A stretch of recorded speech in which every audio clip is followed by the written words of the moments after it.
Everybody please rise for the pledge. I Pledge allegiance to the flag of the United States of America and to the republic for which it stands, one nation, under God, indivisible, with liberty and justice for all. Thank you. Laura, would you like to do roll call, please? Yes. Kevin Stringland. Here. Teresa Bills. Here. Jim Christopher. Here. Keith Wiederhold. Here.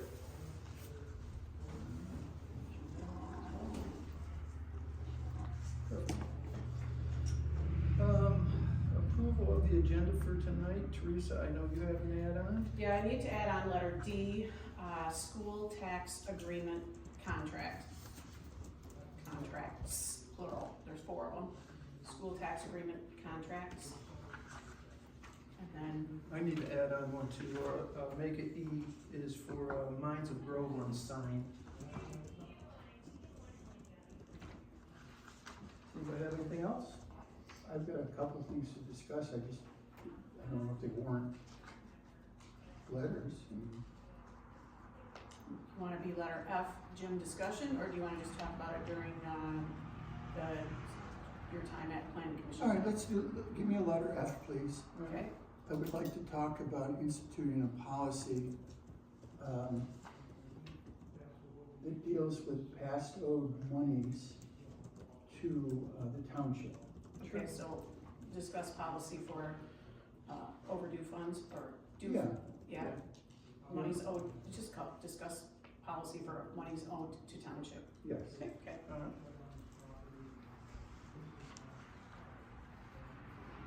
Anything else?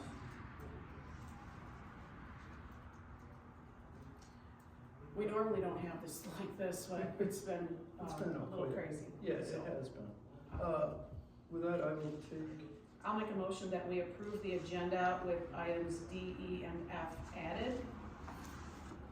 I second that. All those in favor? Aye. Opposed?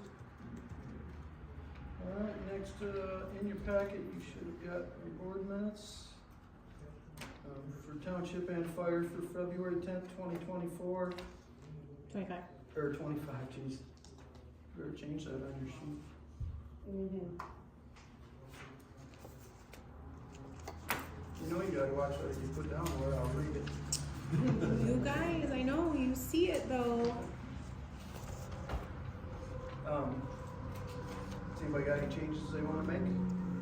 Or are we good?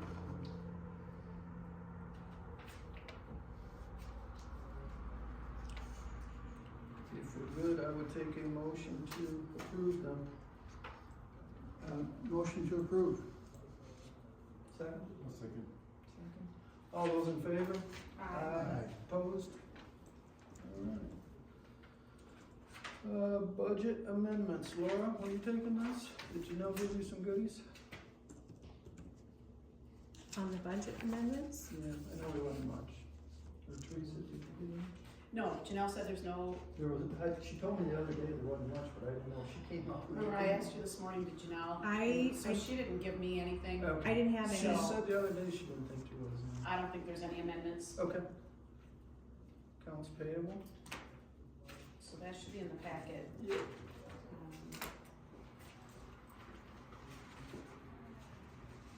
Did you guys do fire board minutes? They went in with the other Oh, one. you I had did them both? together. Okay, Yep. thank you.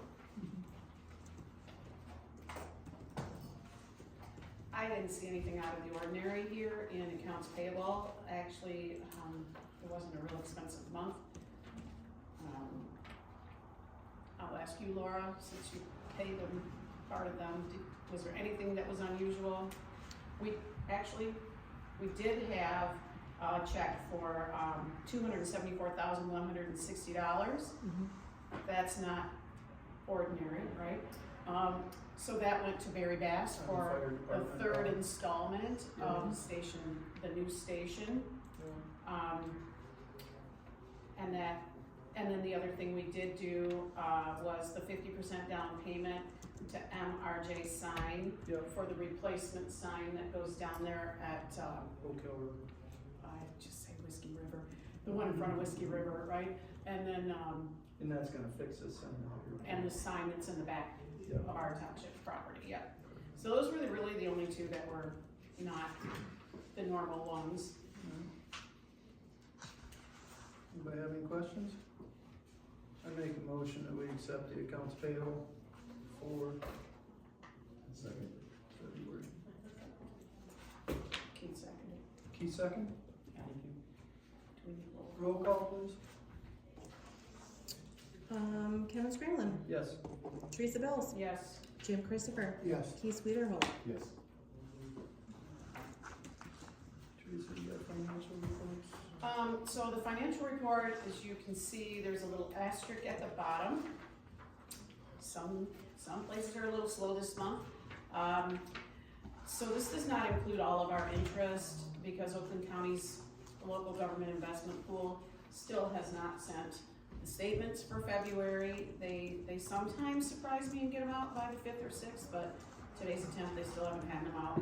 And then with one of the credit unions, there was something not correct on the login screen and I had to contact them, and then they fixed it on their end. So I was able to get that today, but I didn't have a chance to amend this report.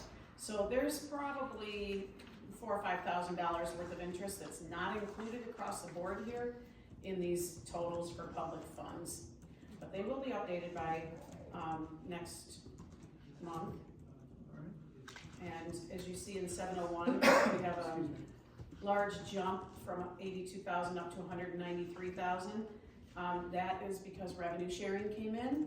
So that was 107,000, and after the 28th, I moved that out of 701 into the 101. So normally we don't carry that big of a balance in the 701.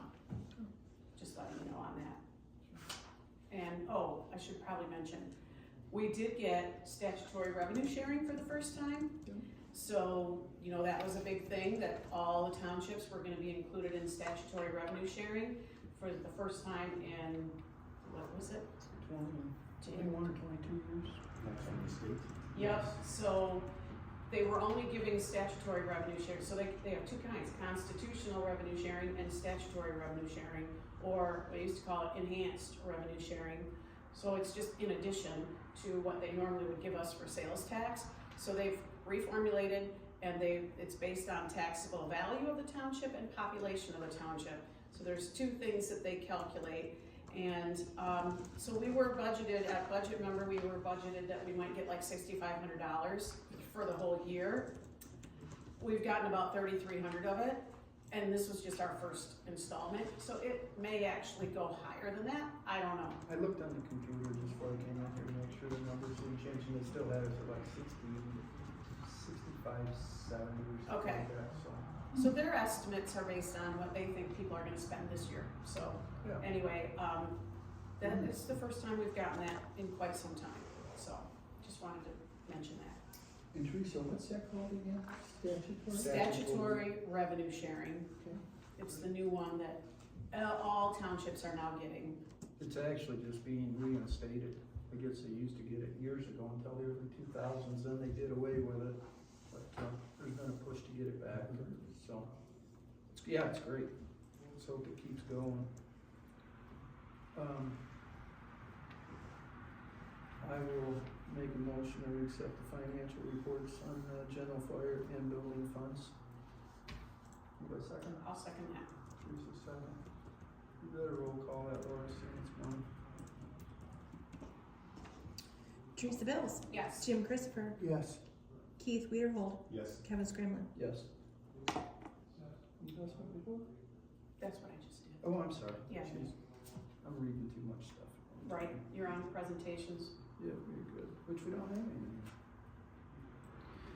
All right, public hearing. So at this time, I will open the public hearing on our 2025 proposed budget. I'll just, a few quick things before there's any discussion. We kept the millage at, our township millage at 0.9557. We did not increase that. We kept the fire at 3.5, the same that it had been in 2024 and probably for years before that. Then last month, we raised the elected salaries 3%. Also in the budget, you'll see that our staff did get a $4,000 a year raise. Your firefighter raises that were also talked about in the last meeting are in there. The HRA is paid per state guidelines, we're good there. Just a couple other things, we did put money in to finish the fire station, and to make progress on the tech park, we put in money to do landscaping by the road, the sign, and also get a road started in there. The only other changes that I could tell you is you should have got a handout that Janelle sent me today. And if you read this one, this is money that was already in there. It was the elections inspector pay. She had a bunch of money in there, and grants had covered that, so we had excess in that account.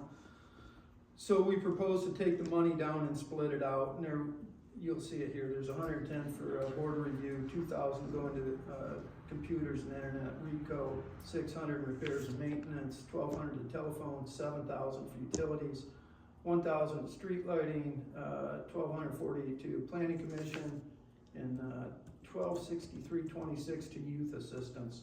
So like I say, that is not an add-on to the budget, it's just moving the budget, or moving the money within the budget. Also, there's a little bit, John, did you want to do this? Yes. Okay. Once again, that was money that's in the budget, that's taken $8,500 from the HRA account for the firemen, put $7,500 into their computers and internet, RICO, and then $1,000 into repairs and maintenance. Otherwise, to my knowledge, on our budget, everything is as we had discussed at the budget workshop, so forth. There's been no changes. But I will open it if there's any questions or comments. Now would be time. I was just wondering if there's any way you could show a visual to those of us who have no idea what the budget numbers are? Sure. Where you could show a visual like sources and uses of funds or whatever. I've got a financial background. Yeah. And I'm just curious to know, I have no idea what our budget even is. Teresa, you wanna go over a little bit? Sure, so, I'll be glad to get you a copy of the budget though. yeah, is that, it might be a, usually that's in here, so, okay, so I'm looking at this set of stuff like this, okay? So everything has a line item, and we could lump some of these into some categories, but basically the township gets the bulk of its revenue. Well, we get some of it from property taxes. We have a budget, our incoming, now this is gonna be a little skewed because we have $900,000 being transferred in from a different fund, from the infrastructure fund, because it was allotted a long time ago to build that station. Right. So basically, if I subtract that 900,000 from our budget, we have a little bit more in here because we've transferred, what else did we transfer in? No, maybe not. Okay, so our incoming funds would be approximately 1.8 or about 1.8 million. And of that, less than 300,000 comes from property taxes. So 1.5 million is coming from other places. The biggest place it's coming from is revenue sharing, that's over 600,000. And then we have various other things like Comcast,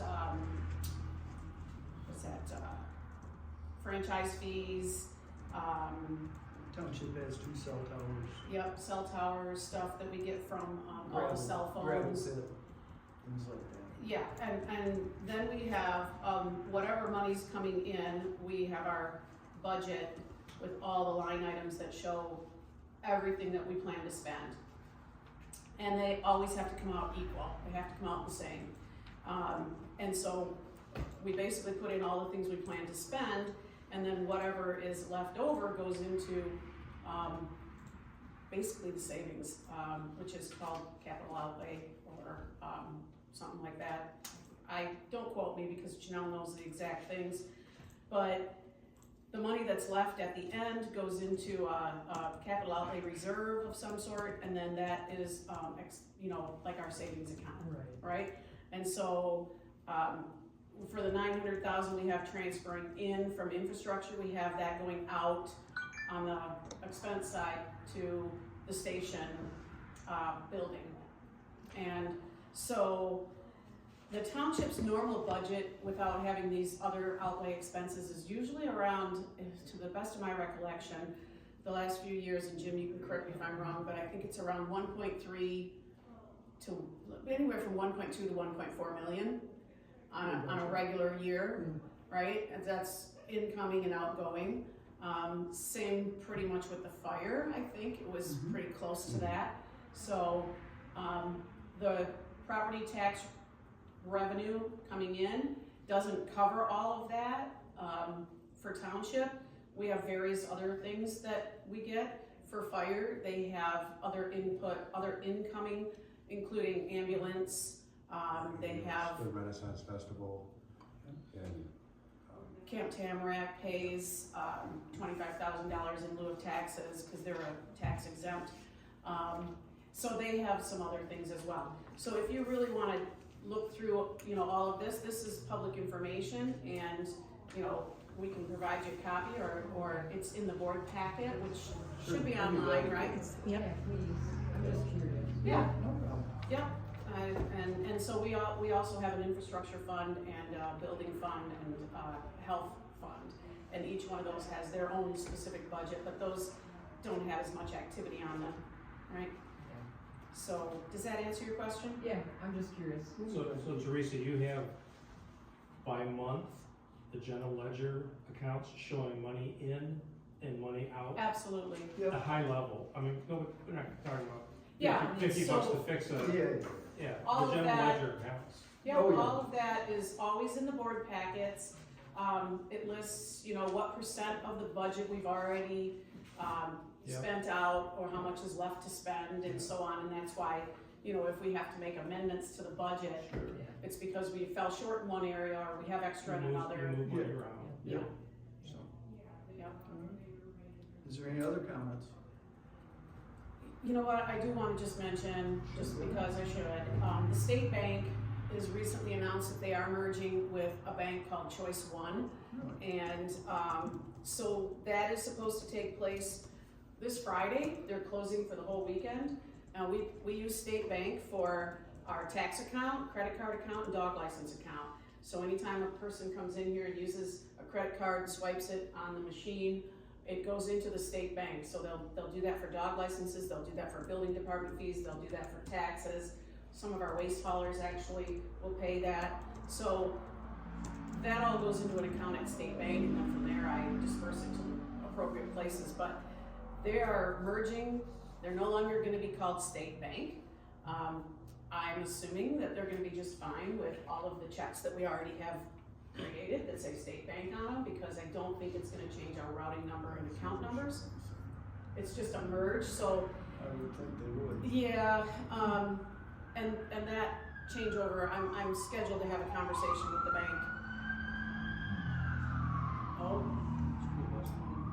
So anyway, I'm scheduled to have a conversation with them, Wednesday of this week, and that should go without, any issues, but that, is from next year. It won't say State Bank in here, it should say Choice One, okay? So, Janelle put that in as a little, effective March 17th. So it's just a name change, it's not a change of depositories, locations, or anything like that. Sure. So what increases the revenue to the township? Like when a business builds a new business, or someone builds a new house, or, what pluses up the revenue? Well, Like a permits, gift, if you will. permits, tax base, things along that line. Do you want me to add to that? Absolutely, go on. So our taxable value can only go up by 5% or the rate of inflation, whichever is lower. Right. So normally, you can take the township's taxable value, which is somewhere around 300 million, give or take 25 million, right? I mean, I don't mean to be flippant with these numbers, but Yeah. we're just gonna say, if it's 300 million, next year we can assume that it's gonna be 309 million because we had 3% rate of inflation last year. However, it went up more than that. Why? Because when properties change ownership, Right, they come uncapped, so that new taxable value is more than the 3%. Right. right. We get the new builds that come in, and those add, more taxable value to the township. We don't have a huge business district adding in, but we're hoping, that's the whole hope of the tech park, is that it will add all of that taxable value base. So it will increase our taxes, in that way. But the other way we increase our revenue is try to come up with, some other ways to bring money in. So that's, It's where- a task. yeah, that's the task, is try to come up with these projects, so that's what Kevin's working on. So, I think Kevin, you mentioned something about a mine. So, at the corner of Dixie and Wildwood, Mhm. we were in this room, this very room, Would it be the gravel the pit? big gravel pit. Mhm. We were in this room, it was a hot issue, Mhm. like 34 years ago.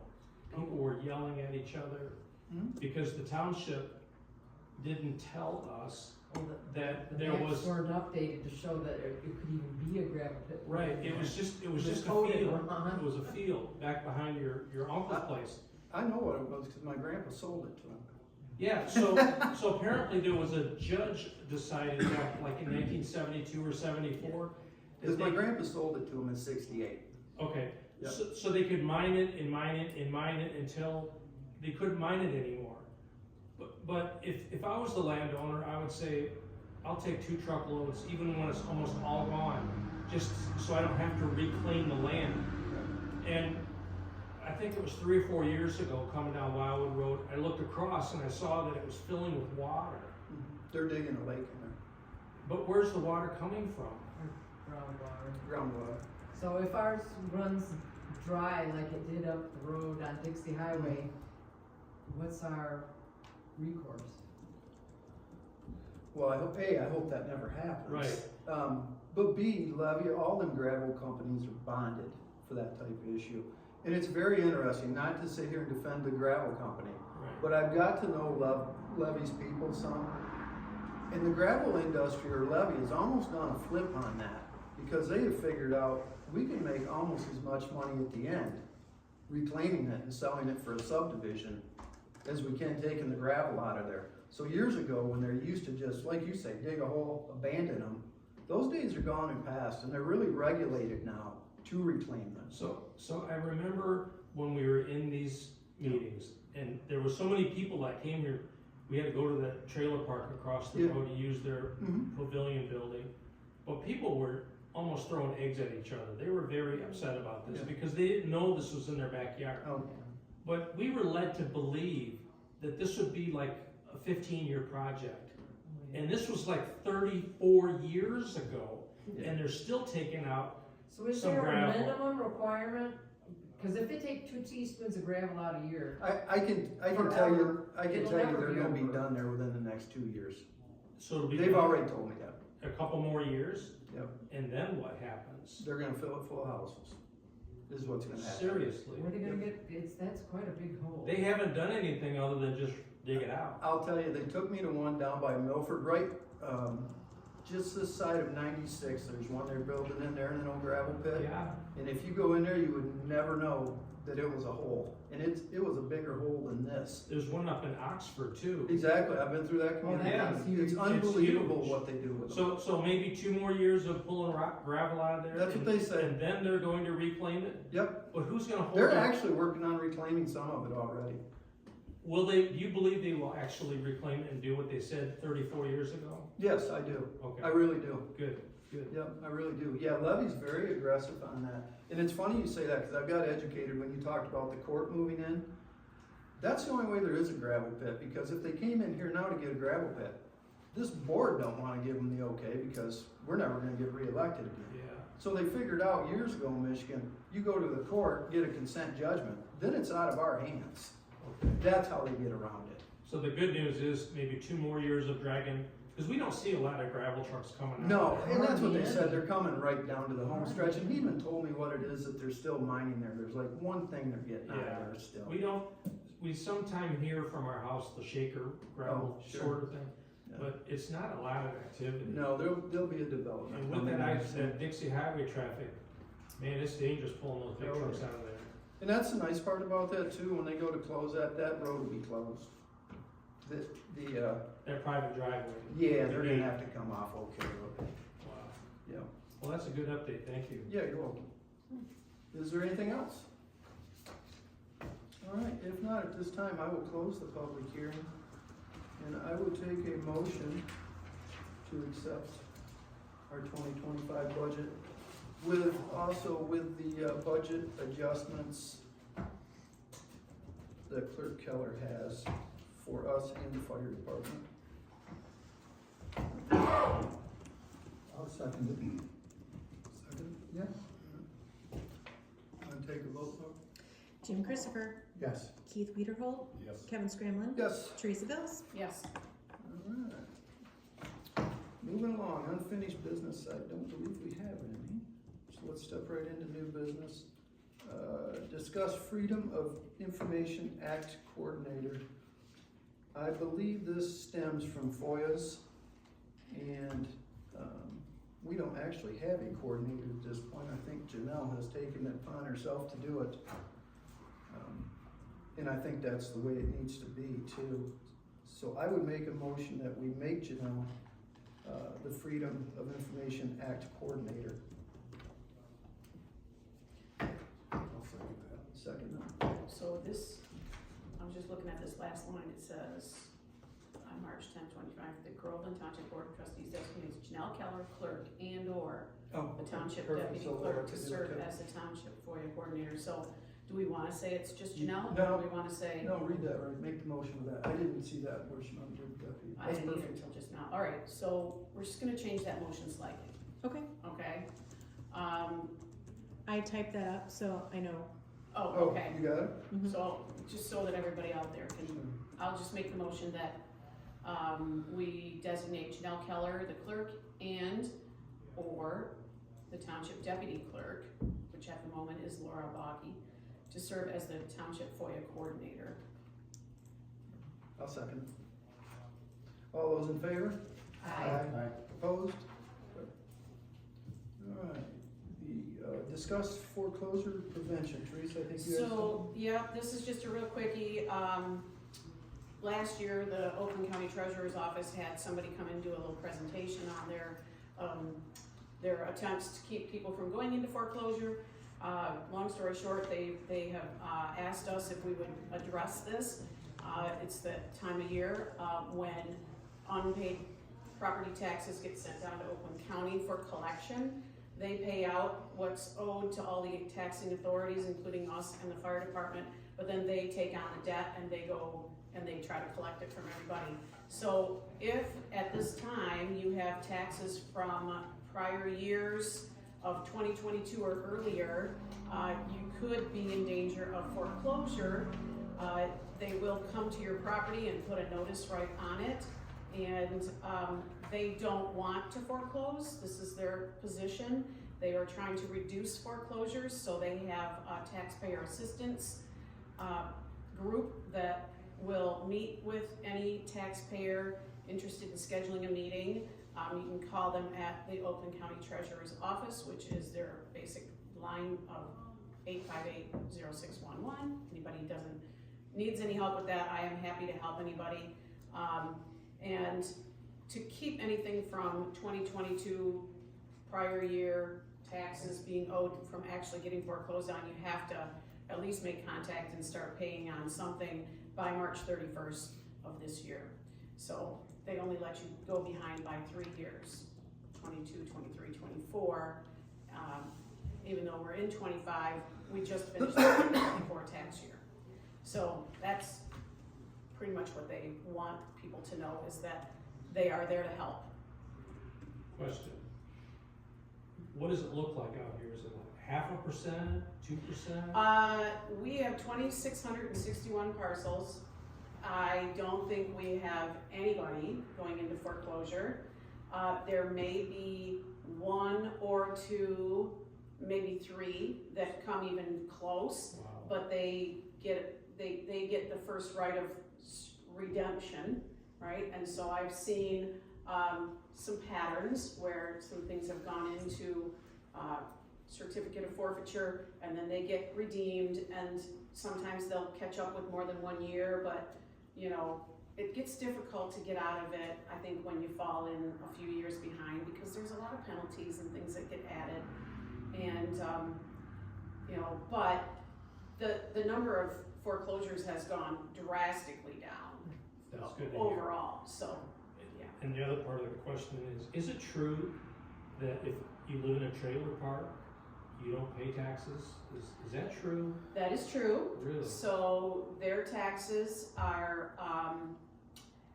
the owner of the trailer park, who owns all the property Yeah. that the trailers sit on, pays a property tax based on the value of the whole entire, you know, park. So basically, they're getting that from the rentals. Correct, so in their rentals, Okay, so the actual homeowner doesn't have a tax bill to pay, but the No. property owner pays and is built into his monthly correct, lot rental. Okay. Correct. All right. yeah, Alright.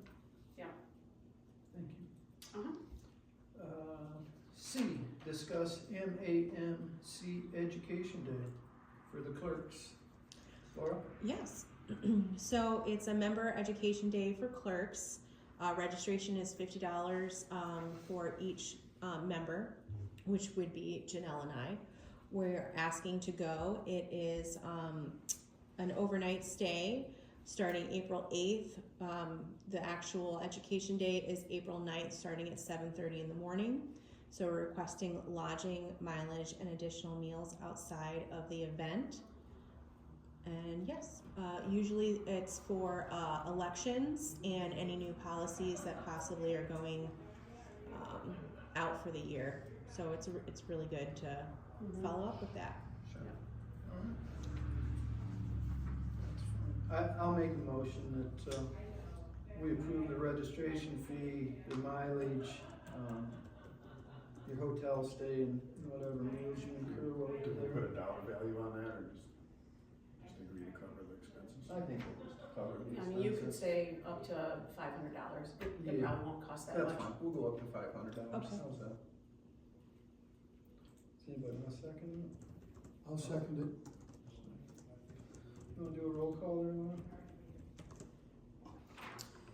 Keith Wiederhole, Yes. Kevin Scramlin, Yes. Teresa Bills, Yes. Tim Christopher. Yes.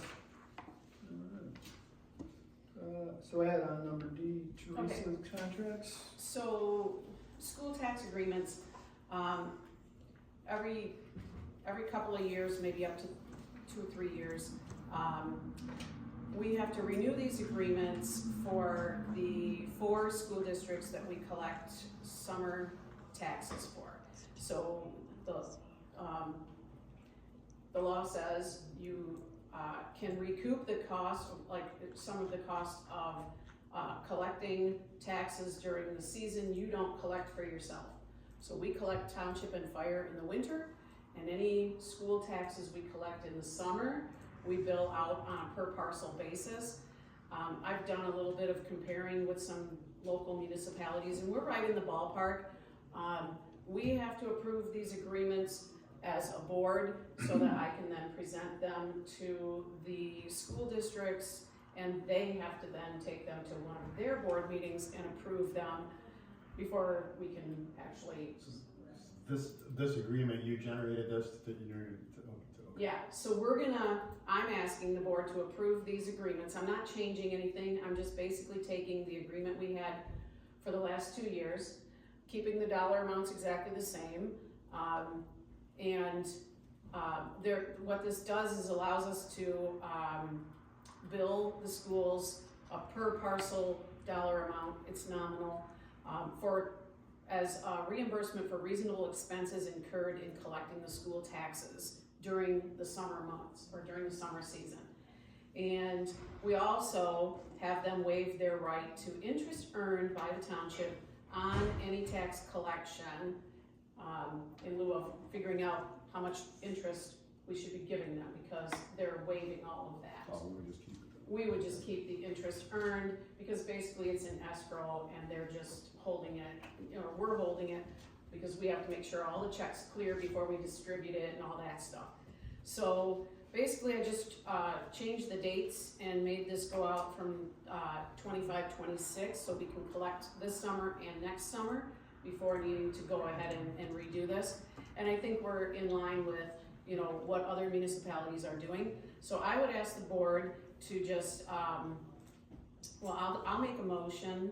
Actually, does anybody have any questions? Hold on just 1 minute. Are you guys looking for board of review, or are you here for the township? Yeah, tax review? Yeah. So, I was wondering what. No, you're fine, we just play. So, Hey, we don't like our chairs. no, just go right out this door. It's over there. Yeah. It's right Around the behind corner. us, just go out Right. there into the hall and you'll. They send us back here and money on that. Thank you. Yep, just go right around. I'm sorry, I didn't mean to cut you off. That's all right. I tell her we're Yeah, not for us. So this is like an example of another revenue stream, I guess, right? yeah, It's yeah. about 10 grand. So, well, actually what this does is, everybody's got multiple school districts on their summer bill. So if you're in Brandon schools, which I know you guys, are you in Holly schools? Why aren't you in Holly's? Okay, so Holly and Brandon both pay the same per parcel rate. It's $5 per parcel billed out. Oakland Intermediate Schools, the same thing. OCC pays $1.75. That's what the contracts are for. That is very much in line with what everybody else is charging. I didn't want to raise them, but if you think about it, you have three schools on your tax bill.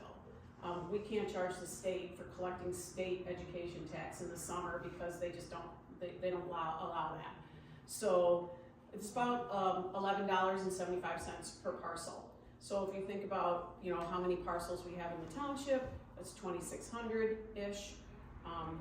We're bringing in about 30,000, and that is one of our line item budgets. On our budget is school tax collection. So that comes from these agreements that if they didn't have us collecting these taxes for them, they would have to collect the taxes themselves. So what we do is we just consolidate it all into one tax bill, so everybody gets one bill. You don't get 6 different bills from all those different taxing authorities come to your house and you have to watch for all 6 of them, right? So it's a convenience thing, and what this does is it helps pay for the cost of, say, Angela, who's, the deputy treasurer and office administrator, who pretty much processes 90% of all of the tax payments, So, You wanna make a motion? I will make a motion that we approve the 2025-26 2-year agreements with all 4 school districts for the summer tax collection. I'll second. Second? Keith did. Keith did. Gonna take a roll call? Mm-hmm. Kevin Scramlin, Yes. Teresa Bills, Yes, Jim Christopher, Yes. Keith Weiderholt. Yes. Alright, thank you. I'll get those sent out to them. perfect. E, I think I talked to all you about this before, but it was kind of thrown together last minute, is, you should have a rendering for the sign for, Groveland Township, mine's in Oakland Industrial Park. It's kind of a last second thing, so anyway, what I told Mark from RJ Signs, which is, he's outstanding to work with anyway, is I want to get a sign to kind of match the township sign, so it looks appropriate. So we can change what's on the sign if we want to. But what Mark came back to me on Friday with is, hey, the board that he uses, it's on here, URB board or something. He said if we order it with the other sign, we could save $1,000. High density urethane. Yep. So if we order it now, I think he gave us until the 15th to make a decision, but obviously tonight's the night. We could save $1,000 if we went ahead. Like I said, we're not okaying this sign per se if we decide we want to change something, but at least get the materials here so that we could do that. So yeah, it'd be $92.50, and that's a 2-sided sign.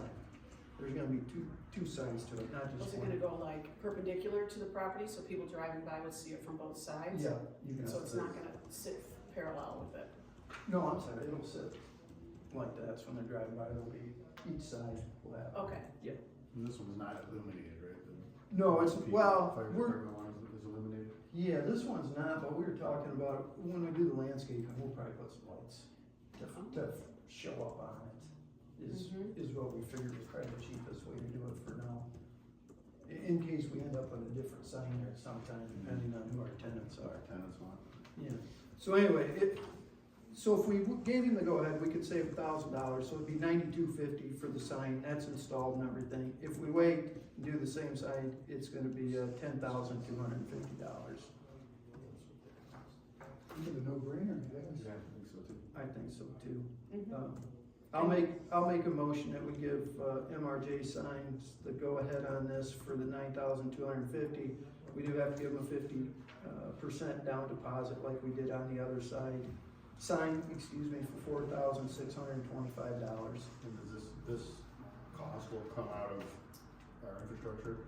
Yeah, we already allotted money for it. Well, we moved that, we allotted, I think in a line item to, we allotted and moved it into the Yeah. 101 Yeah, for the tech park landscaping. Yeah. Or a low entryway? but that's where Yeah. it'll come out of, yes. Yeah. So that's my motion anyway. Anybody want a second? I'll say. Second, okay. Lori, you wanna take a vote, please? Teresa Bills, Yes. Jim Christopher, Yes. Keith Lederholt, Yes. Kevin Scradlin. Yes. Jim?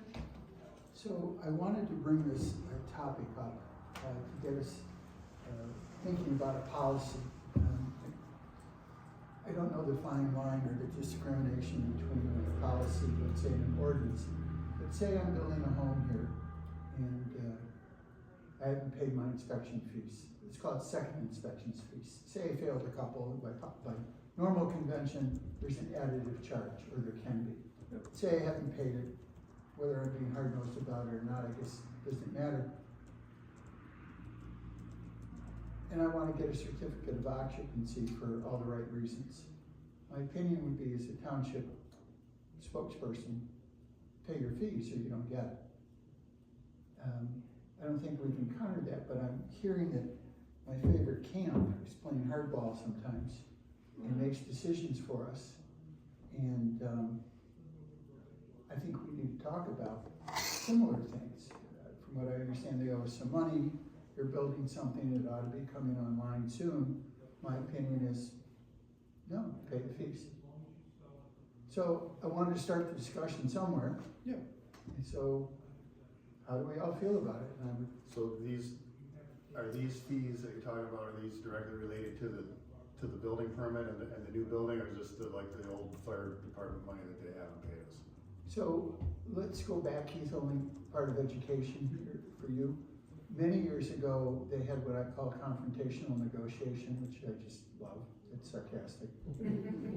By withholding payment, I think it was $50,000 at the time, and they waited until we got PO'd and we negotiated at 25. From what I understand now, and perhaps you two can help me, is I think that they are balking at some fire inspection fee. Is that right, John? Do we Yeah. know? Yes. And- Yeah, we're charging them for each building like we do for everybody, and they want it to be consolidated into one charge for each camp location. So if there's 6 buildings there, they only wanna pay one inspection fee for it. So, Well, it's the same work for every building Yeah. that Stacy has to do, so it's not, Not to jump in with John either, but I also told him, I said, we can't discount you and have other people that own multiple commercial buildings in this township not discount for them. That's not a precedent that I wanna set. yeah, no, They have what they have. yeah, I mean, I'm in agreement with that. I also don't like that type of, no, this is what we feel it's worth. If you wanna come in, address the board in the proper way, not just withhold money. So, anyhow, that's a particular case. I strongly suspect something will surface in the future that we can't visualize right now. So I wanted to bring it up now. One, how do we handle it as this comes up? And then how do we handle it in the future? And my opinion is we simply don't get them what they want. Yeah. You don't get a C of O, you have pass monies due, it's our policy. Do they have, within the complex, do they have different entities in there? Is there, No. talk about I was the different gonna say, camps, it's all but is it one- all, it's is it all the all same. under one umbrella? I believe it is, yes. Yes. Mhm. Yeah, when John says camps, they'll have like, what would you say, 6 cabins on average? Yeah, They'll have groups. like 6 Like a group groups of camp. 6 Broken up because they have cabins. to have everybody separated, the girls and the boys in different ages and. So are the fees that you guys charge for is it annual inspections?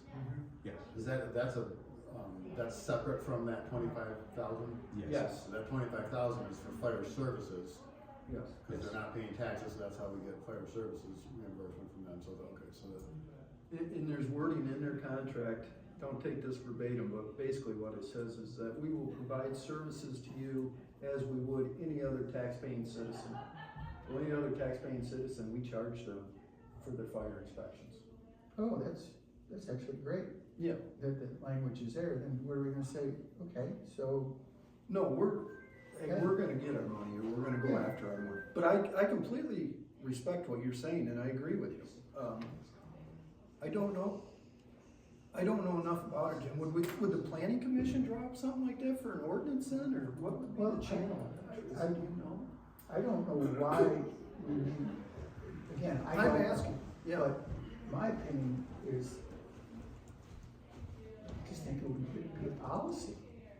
Yeah, It would be something that us as the board would come up with. we would approve whatever policy is presented, whether we present it or planning commission presents it, or the building department presents it, or whoever presents it, it would have to be approved by the board. So then that would apply to, that would be communicated that when somebody gets a building permit, applies for a permit for a new building, then that language is in there that says if you There owe us is- somewhere else, you're not gonna get. So there is already some language on the building permits, on all the building, plumbing, all the permits that people pull to do, construction, plumbing, mechanical, electrical, all that stuff. And it does say, that you have X amount of time, or you need to renew, and, if you do the work before you actually buy the permit, you get charged double, and Danielle has charged people double in the past. So, I think though, we need to pull in a policy that would include the whole township fire department, for example. They owe the fire department money, then they're still not good Right. with us. Right, Right. they're not in good standing. Yeah, no, it's a very good point. So for me to clarify, say we are fire department money, but yet they're clean on a new building permit.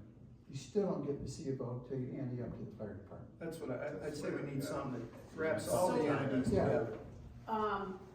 I think the fact that we now have BSNA online, the building department online, and then Stacy comes in and she puts in the fire inspections through the same thing. It's linked to the parcel ID number now. So it is So tracked. it all is together. tracked, and, like, Laura, when did we put BSA online for the building department? Wasn't last summer, was it the summer before, 23? Or was It it? might have been 23. From when I got here, it was already up and Okay, running. so I think it was probably summer of 2023 that we, and Janelle would know this off the top of her head, but that, that tracks fire inspections as well as, because, and I could ask Danielle to verify and Angela to verify tomorrow, when a building, any of those permits are put in and fire inspection is put in, if you go to the parcel ID number, you can pull up, anything in the building department tab, you can pull up ordinance fines. So I think, Whatever's associated with that parcel. yes, Jim, I will ask some other supervisors and see if anybody has some language for an ordinance. And then, would you be willing to sit down, you and I could work on that and have it for next month or something. Yeah. no, But I agree, I would like something going forward. So regardless of formal policy, informally, if that certificate comes due, Okay, I would like to hold them hostage and say, no, you don't get it. You don't pay Well, your I- bill. yeah, I think we personally do have something in place where you can't get a C of O if you have any outstanding invoices. We're gonna have to find out. And if the fire inspection is now an invoice, it may fall under the umbrella of the policy we already have, it may. I would have to go back and really look at the language of the policy to know that, so. We'll dig that out. To firmer, I can't speak, you guys, to further qualify, I'm okay with asking for forgiveness later on. I agree with you.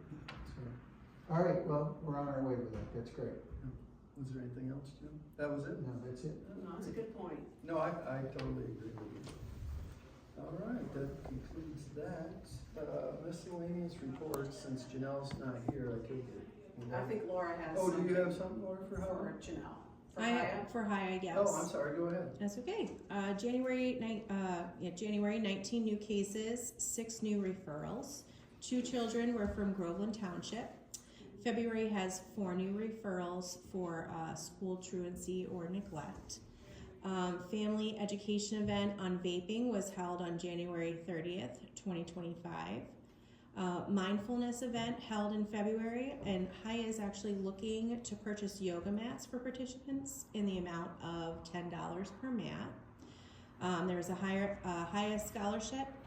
Teresa Blaska reports that 2 $1,500 will be rewarded to the Holly High School seniors. So the applications are up and they are due back on March 27th. Chamber breakfasts are held on the last Friday of the month. Perfect, thank you. Teresa, you wanna do Brandon Grove? Yeah, Brandon Groveland, we have a board meeting tomorrow morning. Right now, probably the biggest things that are going on are the sponsor breakfast, which is this Thursday morning, 7:30 a.m. at the iTech Center. So, Kevin and I will both be attending. Jim, Keith, either of you want to attend or available to attend? I can't, this week, so I'm gonna come next week for the picture days. Okay. Jim? No, I can't Okay. make it. I will just let Bob know that it'll just be the 2 of us, and that's not a problem. But that breakfast is like the big thing where they thank all the people who are involved in helping to sponsor anything youth assistance related. And then the youth recognition event, which is taking place on April 24th. It's a Thursday night at the end of April. The nomination forms were all out. Everything was due last Friday. So the Youth Recognition Committee is meeting tomorrow morning at 10 a.m. at the library to go over all those nominees and further from there.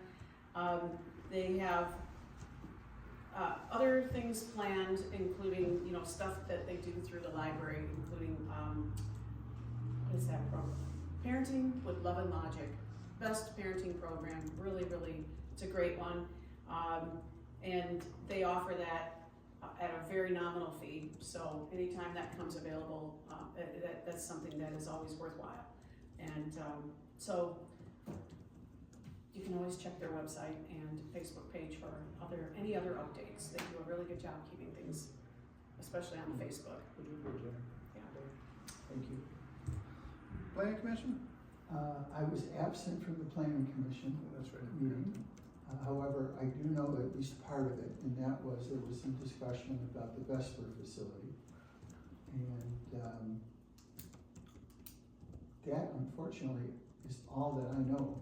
Can you bail me out if you know anything, Kevin? No, I heard there was a training that night, with Caitlin again. You're right, there was a training, and I know what that was about. It was a training in terms of procedures. Yes, meeting procedures. Yeah. Correct. And in fact, to that end, our, what would we call Caitlin? Our planner. Our planner? Yeah. Came with a set of protocols for planning commission meetings to be followed by the audience. We've had some meetings get slightly out of hand, just slightly. And this will establish those protocols up front, so when people come in, they can be aware of it right off the bat. Sure. And I'm willing to bet that was probably the entire meeting. So, all I have. ZBA, Keith, I don't think you guys. We know. haven't met, and there's nothing, there's no, Yep. no appeals on the table that I'm aware of. There is a training coming up in April that I'm gonna go to, like a couple hours at Oakland County. Yeah, I did see something on that, good. Perfect.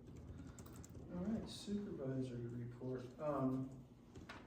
Sound like a dead horse, always working on the fire hall, MSP and the tech park, that's daily. Our OCATS meeting, which is the Oakland County supervisors, we meet every third Monday. Craig Bryson from the Road Commission, guy you hear on WJR in the morning when there's all the fun, gave a great presentation on road funding. It's right here if anybody wants to look through it. You'll feel depressed when you're done looking at it, but he gave a very comprehensive report on how far behind we are, where the money came from. It's very good. If anybody wants to take a look at it, it's here. Did he tie it back to the governor's budget at all? No, not real. Well, the only thing he kept going on in the budget about the governor is, I mean, her whole, I shouldn't get going on this. It's smoke and mirrors. You know, she really didn't generate any money. We're gonna be paying for the bonds that she bought for them roads. I mean, our kids will be paying for them forever. Mm. So long story short, they figured we need about $6 billion to even get close to even. They got 1.5. Oh, wow. The other problem they've got is she put all this money up for these roads. Well, guess when it quits? When she's up for election. Mm. So basically, they go from about $1 billion budget to like 150 million in a Deja year. vu all over again from the Jennifer Granholm days. Exactly. But if anybody wants to read that, it is interesting. Oakland County Material Management meeting I went to. I got lucky enough to be on a steering committee for them. And really what their purpose is, and I get it, is these landfills are filling up so quick. They're trying to come up with programs to recycle more, keep stuff out of landfills.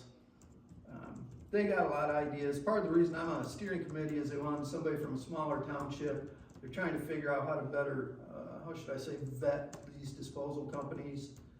I think in their dream world at one point, which I don't say I agree or disagree with till I've seen the numbers, I think they want to take a lot of municipalities and say one waste hauler, like they do in Holly, you know, the village has. So I don't know if that would ever be advantageous or not out here, but anyway, I guess we'll find out. Brandon had their first Chamber of Commerce breakfast. Holly has combined with them. It's now North Oakland Regional Chamber. So they had their first breakfast. The chamber's been excellent in Holly. It's done a lot of good, so I'm hoping that it really grabs hold over here in Brandon. Teresa and I went to MTA Legislative Day in Lansing. Actually, I went for Farm Bureau too, so I got to spend 2 days in Lansing. It's great networking with our lawmakers. It is. I'll let Teresa expand on that some if she wants. The other thing I've been working on is I'm working on trying to figure out what's the best program for us to better outreach our residents. So anyway, I've been working with companies as far as email or text. There's companies that do both, but I'm hoping next month to bring them presentations and let this board decide where we go. I think it's time that we do that. Actually, I had a good call from Holly Township this morning. They got a grant last year for tire disposal. So I guess they take a semi-trailer, residents can just bring tires and put into it.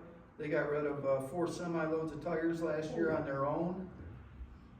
This year they went to apply for the grant, and it says that you can take a neighboring community with you. So their supervisor called this morning and asked if we would like to do that. I could not tell him yes fast enough. So if we can get rid of tires for free, that'll be outstanding. But we'll have to do some work on that. If I see, cause I see people dumping stuff on the side of the road, refrigerators, Oh, lots yeah. of tires. Can we call you up to say, hey, what can I do with these tires that have been dropped off? Yeah, we'll figure it out. Okay. I'll make John go good. Kevin, you have dates on that collection? The tire collection, do you have? No, we're just filling out the grant paper now. Cool, now, okay. So, That's great. but it's not days. So I asked George, I said, you only do it certain days? He said, no, they bring a trailer and leave it, and residents can come anytime to put them in there. Till it's full, and they just switch the trailer out. That's cool. That's awesome, yep. You will put it House bills, this is just something Janella gave me, I'd read about it before. There's 2 House bills that have been introduced, 4027, 4028. Basically trying to take back local control over energy settings. That's here if anybody wants to read it. I can tell you, I've talked to State Rep Martin numerous times. I've also had contact with State Senator Johnson. They're fully behind this. Does this put the decision-making power for like a best It facility? would bring on it back you? to us. Yeah, it would bring it back to us. So, Lord hope that goes through, but that's right here, if anybody does wanna read that. Kevin? Yep. To everybody, company that I consult with, are primarily civil engineers.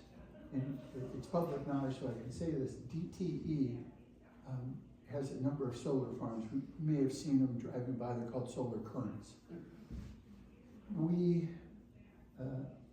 are bidding the civil engineering associated with putting a battery, man, I don't know what's going on here, energy storage facility at each one of those. So it's happening. Those sites tend to be a little bit more rural than the one proposed for us, but I thought I would share that. Sure. It's out there. Yeah, thank you. Another thing, I'm just putting this in my supervisor report. It was actually brought up a couple of months ago at OCATS. And then I got talking at MTA, one of the things I was at in Frankenmuth, they got talking about it again. I don't know where it's gonna go. Long story short, last year there was 102 municipalities, I believe, that never had a clerk sign up for election. So it leaves them kind of in a real quandary as far as they're trying to appoint people. I talked to one township, they've actually got 3 people doing the job.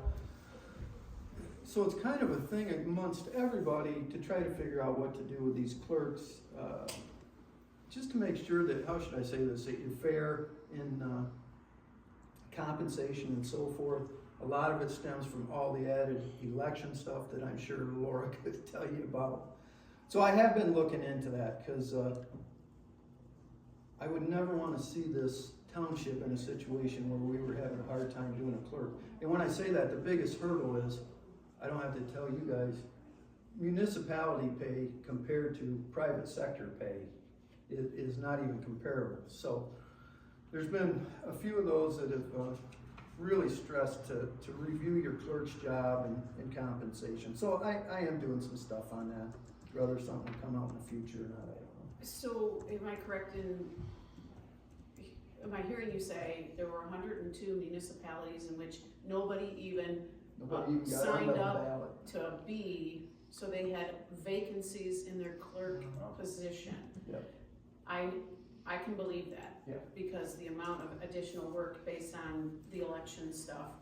Yeah, and not only that, I laugh because the guy at NTA said it, he's like, you know, the clerk is when you screw up the election, you're going to jail. I never really gave it a thought that way, but yeah, it's a real Well, problem. we used to joke around here about clerk jail. Yeah, Yeah. well, don't joke about it because it could end up there. So anyway, I am working on that.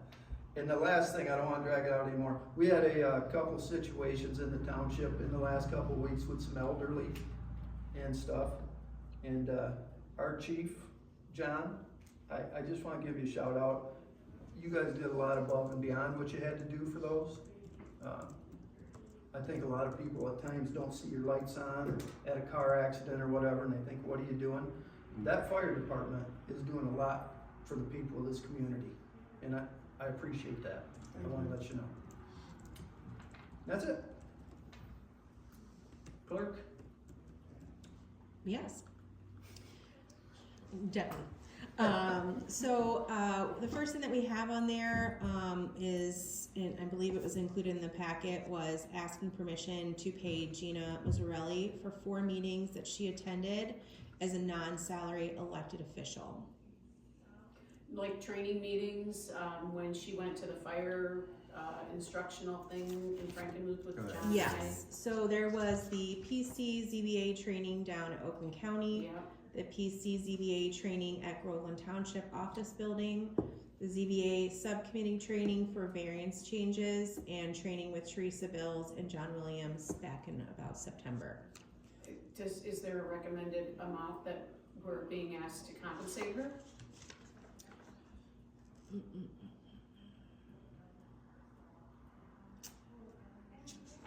Janelle did not include a dollar amount. Okay, so what did Janelle suggest?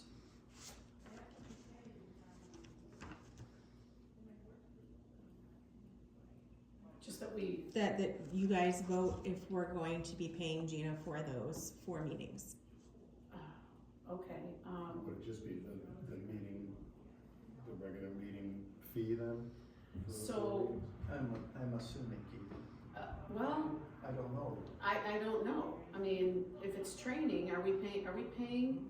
I know we've talked about, like, we need to, my contention has been, we paid our election inspectors $20 to do the training back in, you know, like, when I used to do elections back in the day. And it still is. Even still now, so is it every 2 years? Election inspectors need to be trained, okay? And I do think we should have a little more consistency with this policy, because our 3 individuals who just are in there doing board of review, they all went to Frankenmuth on February 11th and spent the whole afternoon there. I mean, they went for 4 hours of training at board of review. We paid for the training, it was $99 a person, but we didn't pay them for their time. And I feel like we can't expect these people to be doing this stuff as volunteers, right? And I think that we agreed on some dollar amount per hour for a training. Now, that election inspector training, how many hours would you say it takes them to complete that? Is it, Oh gosh, it could be less than an hour. I mean, it okay, could be 20 minutes. It just depends on how fast you go through it. but it's not something they had to show up in person down there at Nope. Oakland County? No, you can do it from your own computer. So if you were a new election inspector, you had to learn the material, not someone who's already done it several times and can whip through the test. Yeah. But if you had to learn the material and go through it and do it, how many hours do you think it would take? Hour and a half. That's it? Yeah. Okay, so we're paying them $20 to do that. So I mean, I think right now in our budget, I can't remember if we have an hourly rate for people coming in to just do extra help, if it's 17 an hour, or is it 18 an hour, or is it 20 an hour? I can't remember. We'd have to look that up. I wanna say for some reason 1750 or something sticks in my mind. But whatever the dollar amount is, we do have that somewhere in our Yes, we do. contract somewhere, or in our, I don't know that it's listed in this appropriations No, act, but it's, Gina did say in her email, it is in the language in the handbook okay. regarding meeting payments for trustees. Okay, so, But the amount is not listed. all right. I would say, this is just me, I would say we should consider it, and we should take a closer look at what the policy language says, because I don't feel confident going on record right now as saying yes or no, and how much to pay her. I would need to do some more looking at that, and I would wanna make sure that we're being fair, and that she is good with the dollar amount we come up with, and it makes sense to her as well. So, with that in mind, I think if we're just being asked to consider it, yes, I think we should consider it. Yeah, I think we need to get a dollar amount around for next month, so that we know Yeah, what it is. yeah, we shouldn't be leaving her hanging, and we shouldn't be leaving anybody else hanging when they're doing training for us. Or you'll end up with like these 102 townships that can't get anybody. Yeah. That's exactly correct. Yes. And, you know, when we ask the planning commission and the BZA, you know, we're like, well, we have all these things online, would you please do them, would you do that? Well, if we don't pay them, where's, you know, like, I really do think we need to be paying people for their time, because it's beneficial to us that they have the training, so. Absolutely. Laura, how, I'm texting Janelle, she just asked me how it's going. Laura, do you know, while you're doing that, do you know how long some of these trainings, were they all day, 4 hours? Oh, through the training that they have listed? Yeah, I actually don't know if they're all day, half day. I mean, Well, the what did you The one you that guys she go went to with to? us was all day, All day, it was 8 hours. yeah, Okay, it was like 8 AM to 4. yeah, so in theory, we may need, again, like you, we may need to consider mileage, lunch, if it wasn't provided, and then an hourly rate that's gotta be more than $17 an hour, I would think. But, yeah, it's, no, I think we need to find out a Yeah. dollar amount that's good for everybody. yeah. okay, That's what we'll do. okay. Anything else, Laura? Yep, Community Shred Day will be brought up at the April board meeting. We had an election grant that we actually had spoken about the last board meeting, where you guys, agreed to, pay for, up to $1,000 is what we're getting for each precinct. So I just wanna let you know that we did, end up buying 3 new laptops and battery backups for the electronic poll books for each precinct. We did get ballot bags for our early voting. We got 3 vote here flag banners, so it can clearly mark where each entrance is, and including for early voting, because I know a lot of people come to the front when it's in the back. And then we did replace one vote here sign that was damaged. But we did get all that, and we stayed within budget. Perfect. Good job. Yeah. Lake Orion has invited us to their 3rd annual charity kickball tournament. The proceeds going directly to support local charities. The tournament date is Sunday, June 1st at the Orion Township Friendship Park. The 1st and 2nd place team winners will receive the money for their charity of choice. Team entry starts at $1,000, and then each month up until May it goes up a little bit in price. So that was something that she wanted to bring up to see if maybe we wanted to get a team together. So Oh, can we Just- combine fire department and township? I'm gonna say yes. It did not limit that on here. So That's hilarious. yeah, Got some ringers over there? yeah. That's funny. So that sounded like fun. And then Costco wholesale is grand opening Thursday, March 13th at 8 a.m. All right. Up there in Genesee County. Yep. Mm-hmm. Mhm. I'm sorry, what did you say, March 13th? March 13th. My mom already went over and bought a membership. Nice. Well, I'm sure that's all. She said that she was, it was already open for memberships. Yeah. And that concludes what I have for the clerk. Thank you. Yep. Teresa? Okay, so, board of review is today, like right now, going on in the other room.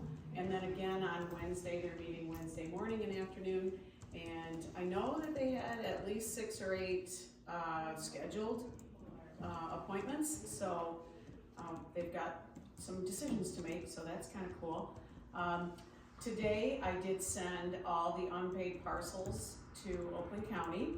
I ran a report, there were 95 out of the 2,661 parcels that were unpaid. That is approximately average. We started with approximately 200 when I ran it on February 19th, when we got back here from President's Weekend and all that.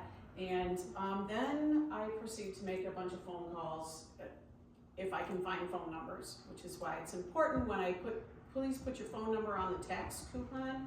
And people are like, well, my check's gonna clear. Probably will. But if you forget, and I can look back at the summer to find a phone number, there were several people who did not have their phone number filled in on the summer tax coupon. So unfortunately, I couldn't call them. And so at any rate, I did narrow it down from just over 200 down to 95, and most people, like usual, are like, oh my gosh, I totally forgot, thank you so much for letting me know.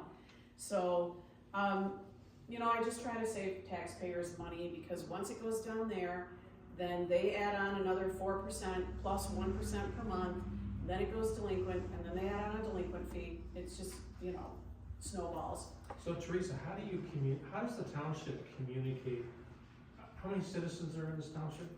Well, we have 2,661 parcels, so Okay. parcels are, you know, landowners, So there's whatever. probably 2,600, 2,000 2,500 homes. residential, probably, but I mean, many of these are business parcels that are delinquent. So I do appreciate certain texts. Mm-hmm. I don't like scammers, nobody Right. does, but, you know, if there's something coming up, I would appreciate a reminder. Does the township, by law, you can't do that, or No, you that's won't do that? That's what I said we're looking into. Oh, Right. Okay. Right? Yep. So we are, like, I can't speak to what previous treasurers have done, but I do know that, when I started doing it, the former clerk and the former supervisor were like, ooh, we've never done that, really, right?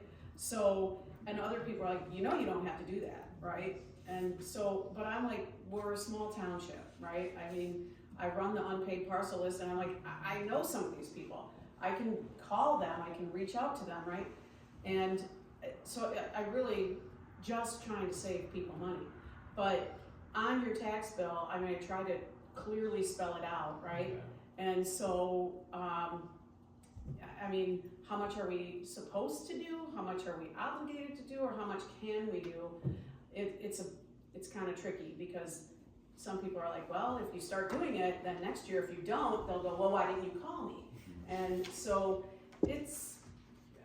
I still feel like if I can make the effort and I can try to reach people, then I do, you know? And so there were still some people I couldn't reach, and some people who, they were not planning on paying it. So, like, if they have a history of going unpaid, I don't have a phone number for them because they haven't paid, right? But at any rate, I did try to get that down. So that is 95 parcels going down to Oakland County. At this point, if someone chooses to pay, they need to get a revised statement from us here at the township or from Oakland County Treasurer. As Kevin said, we did go to the Capitol Conference last Tuesday in Lansing. Very informative. We spent a lot of time learning about what did and did not pass in both the lame duck legislation last fall, and also what the new things are that they are looking at this year. One of the things, and I'll just point out, one of the things that I was rather encouraged by was the number. There were like 5 bills sponsored by both Democrats and Republicans, I believe, that are in support of hydrogen and nuclear fuel, energy, education, grants, etc. So, I mean, maybe that means, and I do know that the administration feels that nuclear and hydrogen are green energy because they have 0 carbon emissions. So this seems to be something that is being supported right now statewide, which I feel is very encouraging. So the other thing, 2 other things I want to mention. I mentioned a couple months ago that I applied for a cybersecurity grant through the state of Michigan. They originally said that they would let people know by the end of February. Well, I didn't get any notification, so I reached out to them. They extended the deadline to the end of March, so I'm still waiting to see if we got something. But in the meantime, whether we get the grant or not, I know we put it in the budget to actually do a cybersecurity risk assessment, and I think it's super important to do that. One of the sessions that I went to last Tuesday was on cybersecurity, and it's, you know, it is super important. So we're definitely going to follow up on that. And then, just in case anybody's interested, Representative David Martin, he did send out something. His next office hours that are semi-close to here are 2 weeks from now on the 24th, from 4:30 to 6 at the Goodrich Village office. He rotates, and, you know, he sends us emails, so, I think he does a good job keeping people informed. He does. So, that's it for me. Oh, wait, I did wanna give a shout out and a big thank you to Angela Grogan, best deputy ever. No offense there, Laura, I know you're awesome, but I really. She is the best deputy treasurer. She's the best deputy treasurer. She really is, and I appreciate all the hard work she does. She does a great job. All right, public comment? I'm Oh, sorry, I'm gonna do a follow-up, because I did receive the information from Janelle. Oh, okay. The meetings that were in the handbook that they got paid, including from the discussions, was $257.50, which is what the trustees get paid for meetings. Gotcha. So it would be $257.50 for each meeting, which there were 4. There were 4. Yeah, and she said that it was up to you, the board, on what you felt in regards to that. And that was it. And that was it. And I think she did say that you could possibly change the amount. Is Gina expecting that amount? Would you know, Laura? Gina actually had requested it from Janelle, and I think she wanted to bring it to you guys in regards to how you wanted to handle that. So my opinion, But- sorry, Oh, I was just gonna say, if you wanna still move it to April. we can do what we want, but my piece on that is I think that's cheap. Because if I was there all day, and I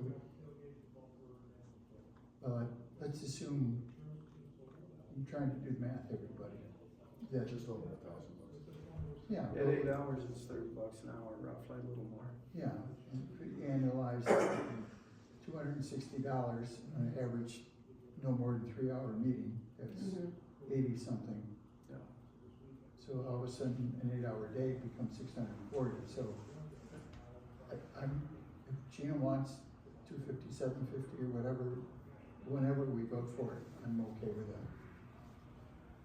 We can take care of it right now, if you wanna make a motion. If you feel that that's what Gina's looking for, No, I can provide you the email that she sent if no, you wanna just take tell a look at it. Just tell me.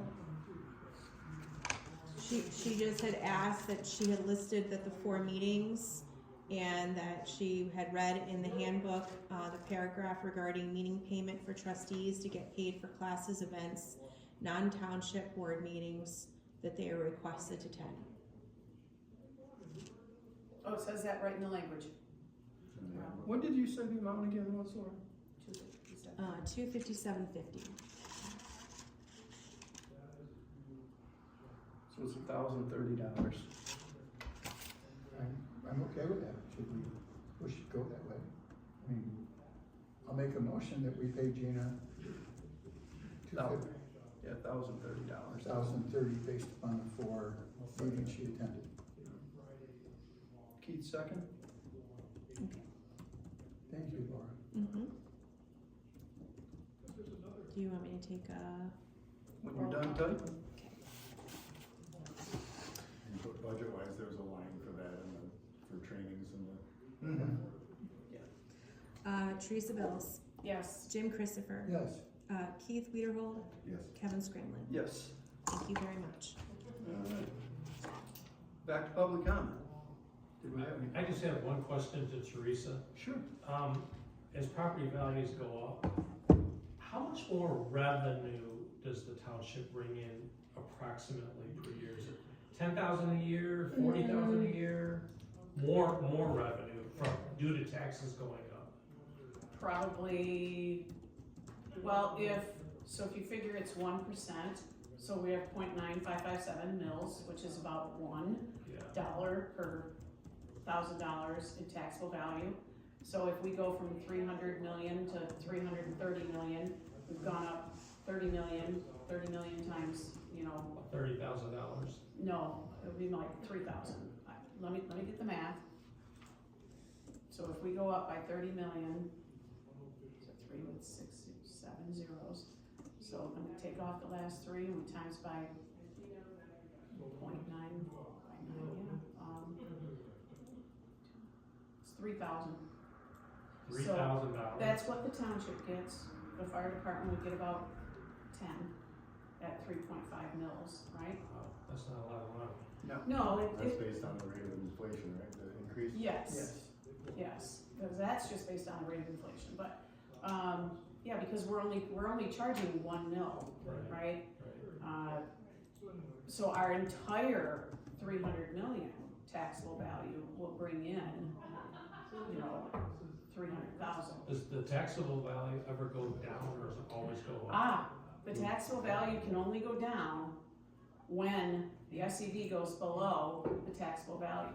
So the only reason why, like back in 2007, 8, 9, no, it's gonna go up when you sell it.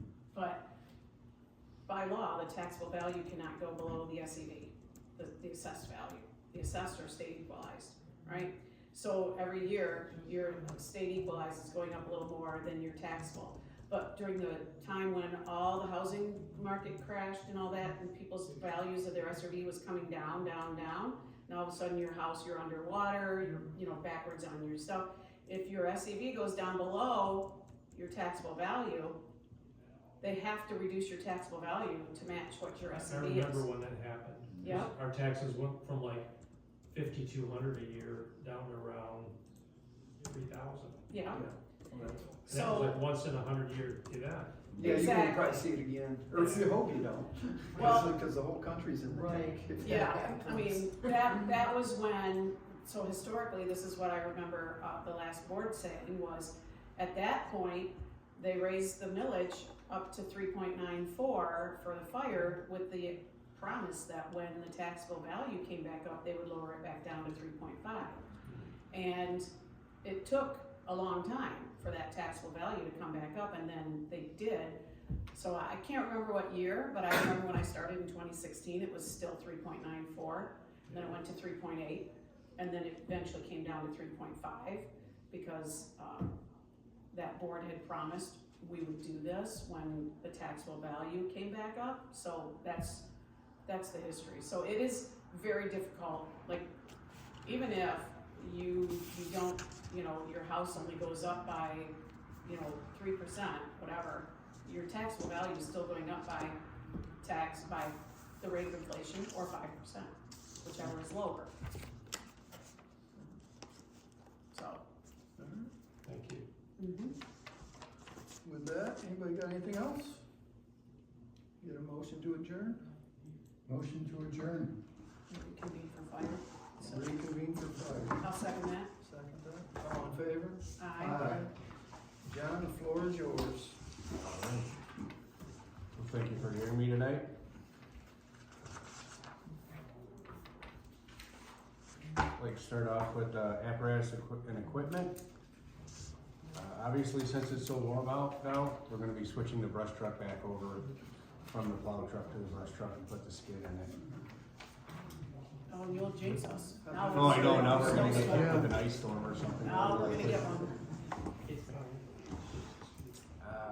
The deficiencies that we had on the tanker during the inspection were repaired by Bedrock. Placed a 2 tank straps on it, it's back in service now.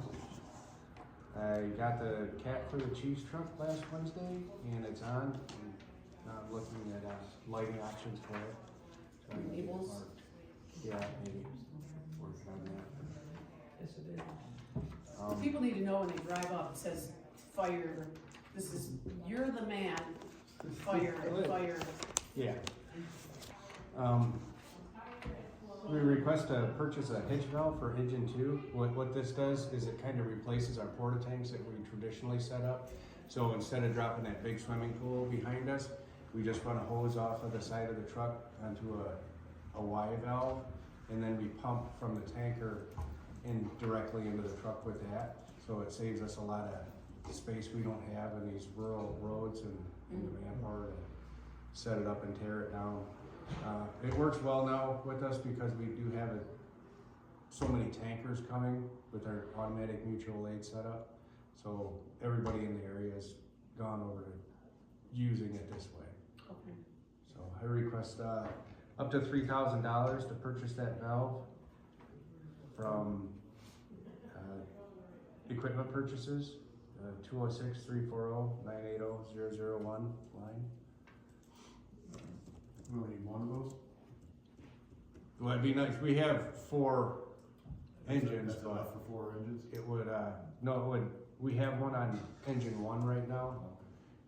The one's a source pumper and the other one's a backup truck, so theoretically, if anything, we could just switch it over to the other truck. And we are looking at if, we can downsize our fleet a little bit, so. I will make a motion to approve up to $3,000 from equipment, from the line item equipment purchase, 206-340-980-001 for hitch valve for engine 2. I'll second it. Laura, you wanna take a roll call? I sure am. Jim Christopher, Yes. Keith Weiderhold, Yes. Kevin Scramlin, Yes. Teresa Bills. Yes. Okay, and then with our recent change in radio equipment, the county said they don't want it back, they would just destroy it anyway so we can keep it. We request to take that equipment to RepoCast and have them auction it off. Barry said that his guy there will do all the listing and everything on it, so Yeah. we'll just be taking it there and Sure. It's a good idea. Not to interrupt you, John, I see you got the 2 cars in there too to do the same thing with, yes, to take them to RepoCast? yes. Yeah, I mean. I haven't gotten, an estimated value on them or anything, and you know how that works there, it's gonna get what it gets anyway, so. I think it's the fairest way to get rid of them, I do. Okay. And there's no sense of us still paying insurance and repair and upkeep on them. At At this point, they are what they are. right, I do have the ability to put a minimum bid on that. Okay, well, we probably If ought to you look would up like. what they are, somewhat. Well, I had the offer of $2,500 for both of them, so I put them in there and From- see what they bring. if, okay, You got that offer from just somebody? yeah, Yeah, I think the fairest way to do it is to take them to auction, I really do. okay. Well, I mean, we can put them in. I could put a minimum bid at 25 on it, and if they don't sell, I can sell Yeah. them to that individual, and then Right, they're gone either way, sure. so. Alright. okay. That code enforcement car is the township's car, Yes. and did we decide, like, we wanted to get rid of it? Did we talk about that? It was that 10 grand. Yeah, we had that discussion at the budget meeting. Yeah. I don't think we wanted to spend the money to fix it. Okay, Plus, what is it, 15 years old or something? If we decide to do It's a- something, I think we just go buy Well- a I think used it's car. like 6. You know. so we just did spend money fixing it, putting tires on it and everything else, but, okay. We'd just be recouping the money we just put Yeah. into it? I think so. I think we're cutting our losses. How's that? Yeah, there's a lot of electrical issues with this, the problem. Yeah. I mean, mechanically, it's not too bad, it's just rusting out, you know, you can see through the fender wells and everything. But mechanically, or, electrically, there's a lot of stuff wrong with Okay. it, that's big ticket items, unfortunately. Okay, I'll make a motion that, you take the old radio equipment, and the old chief car, the code enforcement car, take them all to RepoCast, but do put a minimum bid on the cars, Okay. is my motion. I'll second that. Can you second that? Laura, would you roll call that for us, please? Yep. Keith Weiderhold, Yes. Kevin Scramlin, Yes. Teresa Bills, yes. Jim Christopher. Yes.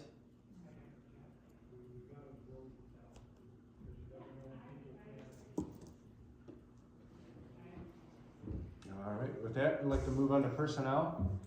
I'd like to thank Justin Moroz has passed his fire instructor 1 class, and he is now taking his fire officer 1 class, so he's really stepping up to the plate lately. Good. Putting a lot of effort into it, because the fire officer class is pretty intensive. Good. Kyle Bruder has successfully aligned with Genesis, and he is in the process of organizing the equipment and materials to schedule a class. He's trying to put on a class next week for several people that we have and Brandon has. So we're trying to kind of make a consortium to where we each put on classes every month. So there'll be a ACLS, a CPR, and a PALS class every month somewhere in the north here. That any one of So us. who are you can doing attend. it with, Brandon and Knoxville? Brandon in Springfield? Knoxville and Springfield Oh, perfect. in Oxford. Oh, in Oxford? Yeah. Oh, good. So it's just so hard to get, 30 or 50 people together all Yeah. in 1 or 2 days. Sure. So if we can spread it out like that, it'll even the load on everybody and make it more compliant for Yeah. Oh, I everybody. think it's great. You can't go and get like partners up in like Grand Blanc or Goodrich? Do they have different requirements in But Genesee? they don't do anything up there. Oh, no? No. They do nothing in Genesee County. It's Okay. all private EMS. Oh, okay. So Genesis is this the same hospital that just turned into Henry Ford? Henry Ford, yep. So is It's that, still the same, educational group up there, okay, so, the educational group didn't change names? no. Okay. Good. Where are we now? Kyle Bruder's also completed his fire inspector course and is waiting to test, so he'll be able to assist Stacy with that pretty shortly. Or almost kind of going down the same road. Because my intent for him was for him to be the EMS coordinator in place of Stacy. And he's slowly moving into that role. He's picked up quite a few of her jobs, so he's just slowly learning the process. Sean Dobbs is halfway through his instructor coordinator class, and he's doing a great job. So the instructor coordinator is, so he will be able to teach EMS classes, the medical aspect of it. Request to hire Keegan Golimba for the position of cadet. He was recommended by Heather Key and Angie Ederholt, knows the family quite well, and they say he's a really good kid.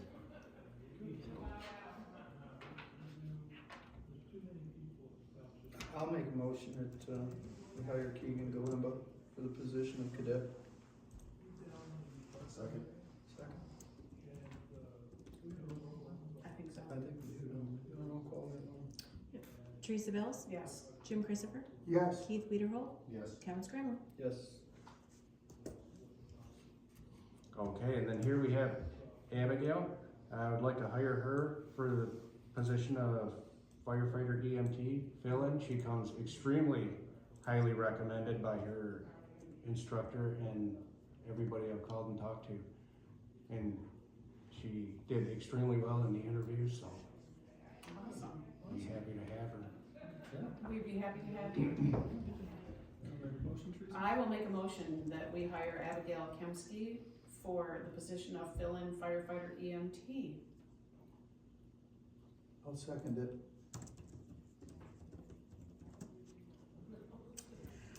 Jim Christopher, Yes. Keith Wiederholt, Yes. Kevin Scramlin, Yes. Teresa Bills. Yes. Congratulations. Thank you very much. Yeah, congratulations. We appreciate you. Thank you.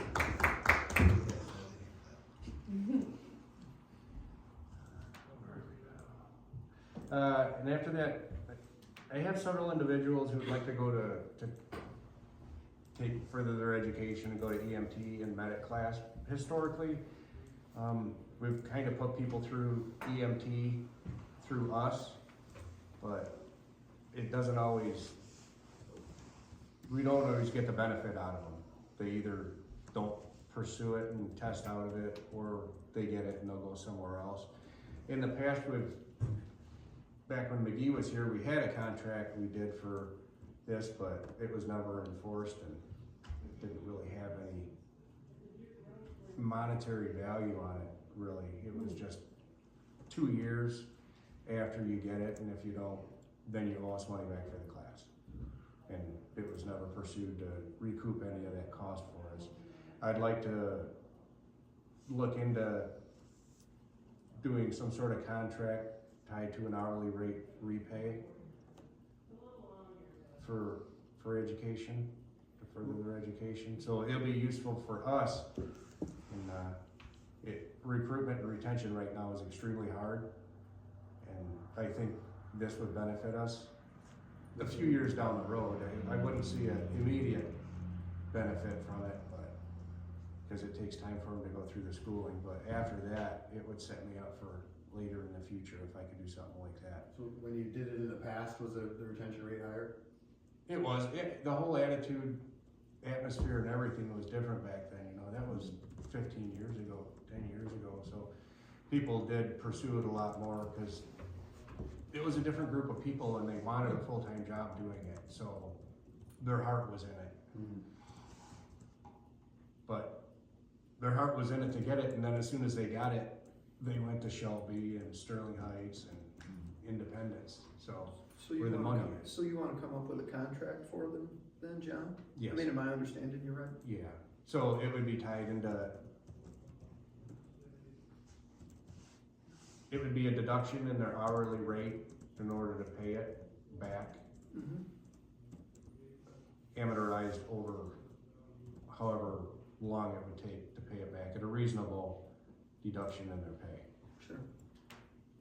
Well, I like the idea. Yeah, John, I got a couple of questions. How much does the class cost per person? About? Most of the EMT classes now, when they're doing it interdepartmental, so like if NACFA did it or if Oxford was putting it on, it would cost us about $2,000.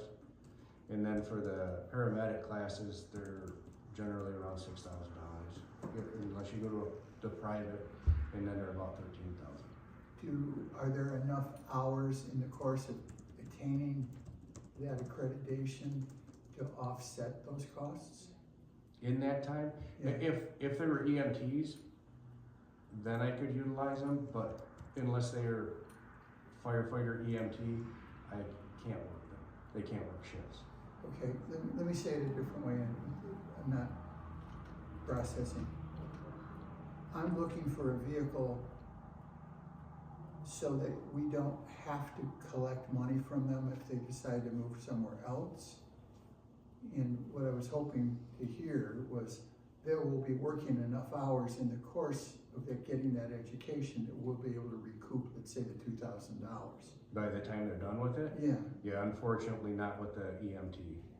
okay. Because With the paramedic, you could. Pardon? With the paramedic, you possibly could. I could get Because them- they'd already had their. Yeah, they would be working as an EMT filling shifts, Yeah. which benefits them to do that because they can fill shifts and get paid and study while they're working and Sure. get the hands-on, do clinical hours as long as they're there as well. What about a reimbursement type thing, Yeah. where, I mean, an EMT has to pay $2,000 to become an EMT, if they can pay that and they can complete the course, what if we said, you work for us for X amount of time and we will reimburse you that $2,000? What would that X amount of time have to look like? A year? I mean, I don't know. 2,000, I guess it depends on how many hours they work. I mean, that, I mean, the best case scenario would be they work 2 shifts a week, you know? yeah, Because generally somebody who's taking EMT is younger and they don't have a career yet. right, but I'm thinking it's better than paying one of our people overtime to cover these shifts. I mean, $2,000, it's not chump change, don't get me wrong. I mean, and I understand, maybe a young person doesn't have $2,000 to spend, but I do get, if we pay and then they complete it and then they don't even stay with us and they leave, we're out the money and we've gotten no benefit for it. But if somehow they can do that, I mean, if they can pay for it themselves and then come to work for us for a certain amount of time, and fill a certain number of shifts, like you say, to prevent us from having to pay people overtime to cover these shifts, they will have saved us money, Right. and we could reimburse them that, you know, and that, so I was just saying, that may be another, like, maybe your program has a few options to it. Mhm. You can come to work for us and we'll pay for this, you can do it this way, or this way, or this way, and that's just something to think about and think Yeah, through. I'm pretty sure that's how Brandon does it. Is they reimburse over a time frame. Mm-hmm. Yeah, I totally like it, but start working on your program, John. And if I can help you, or you need any help from us, Okay. let me know, I'll be glad to sit down with you or whatever and help you. But I see where you're going, I like that. Mm-hmm. Yeah, John, these other trainings that these other folks did, do they get paid for that? So the way it works historically with us, we'll pay for you to go to class if you're a paid on call or a volunteer or a fill-in, but we won't pay your hours. But if you're full-time, you'll get the class and your hours paid. So like the tuition Yeah, part it's of it. kinda- Yeah. No, perfect, let's move forward with it. I'll Mhm. come up with something for you. I will start working on that. Mm-hmm. Community risk reduction, we have 3 commercial Knox boxes were purchased or are being installed, all down the M15 corridor. And again, down the 15 corridor, all the inspections are done for the year already, so she'll be moving on from that. John, sorry, regarding the knock boxes, as a township, do we buy those? No, the businesses buy Okay, got it, it. and their cost savings are Yeah. right about $550 a Got it. piece. I just wanna know, thanks. Ours got refilled. What's that? I said someone came out and refilled ours. Oh, did they? Mm-hmm. Yeah, I noticed in the snow there was tracks to it a few times. Yeah, but they just refilled it. Oh, did they? Mm-hmm. That's not the box you're talking No, about, is it? a different box. So Knox That's the box, drug. key lock. She's talking about the Narcan box. Yeah. Oh, yes, sorry. I knew where you were going, Confusing me. Laura. Thanks. Right? I knew where you were going. Did we talk about making like an example one and Yep. posting it? Yeah, for the residential lock Yeah. boxes, yeah. Are you guys still working on Mhm. that? Okay. Yeah, I lost my guy doing it, so just Okay. kinda, I'm working on trying to get it all done. Soon, I hope. Along with the inspections, active 911, Stacy puts all the inspection and pre-plans on our active 911. That's how we're a secondary means of alert. It comes across our phone. It's a program. I don't know if you guys have ever seen it. They've all been updated for the year. And then for EMS, finally got a hold of Gary and we've sold all of our current and expired IO needles to Ogama County EMS. Then, thanks to Teddy, we've contracted with a global interpreting service. And why we did that is we've had a couple deaf people and we haven't really been able to communicate well with them due to their injuries. They still can't sign or write.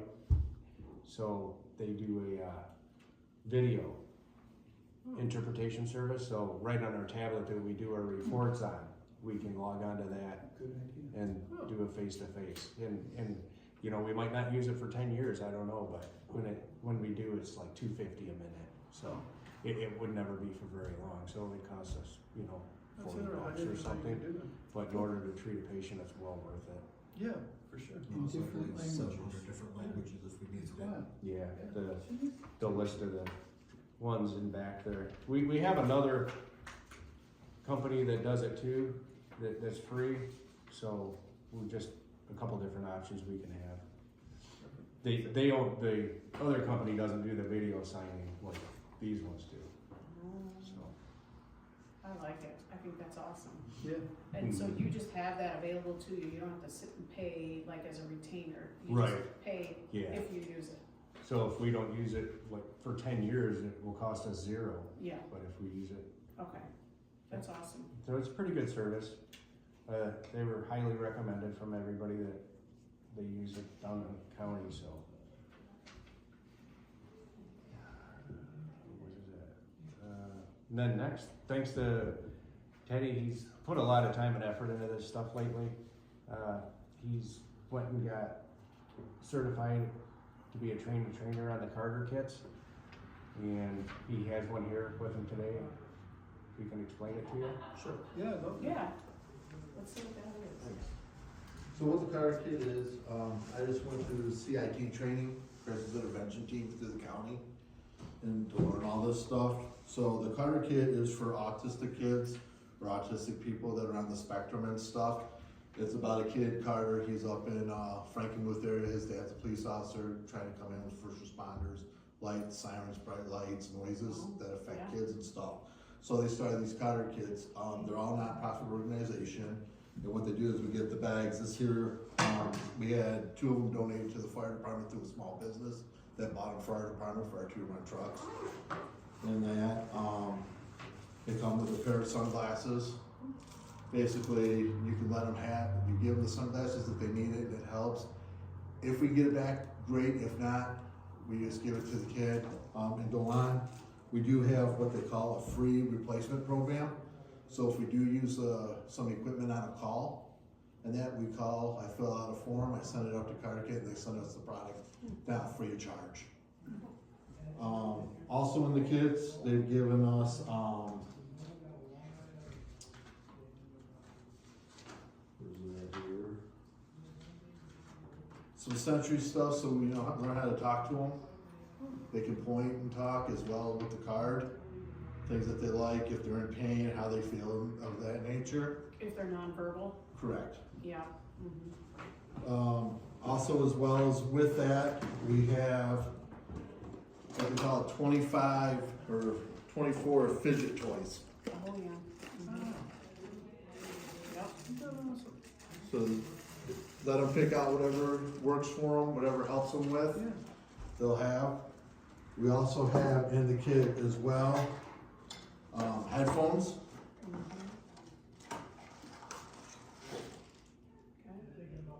So for sound, I do know my wife works at the school, and I know a lot of kids go around with the headphones on because they don't like the noises. So these are the big things in classes. Also with some kids, they like the weight. So it also has a weighted blanket with it as well. Yeah, those are nice. So as long as the child's over 50 pounds is what they rate the blanket for, we can let them use it or have it or whatever it needs to be used for at the time.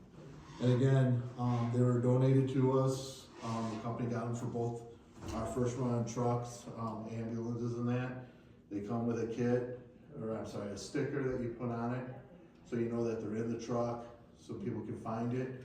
We can use them on any calls, any scenes, or any situation. And again, it's a free replacement program.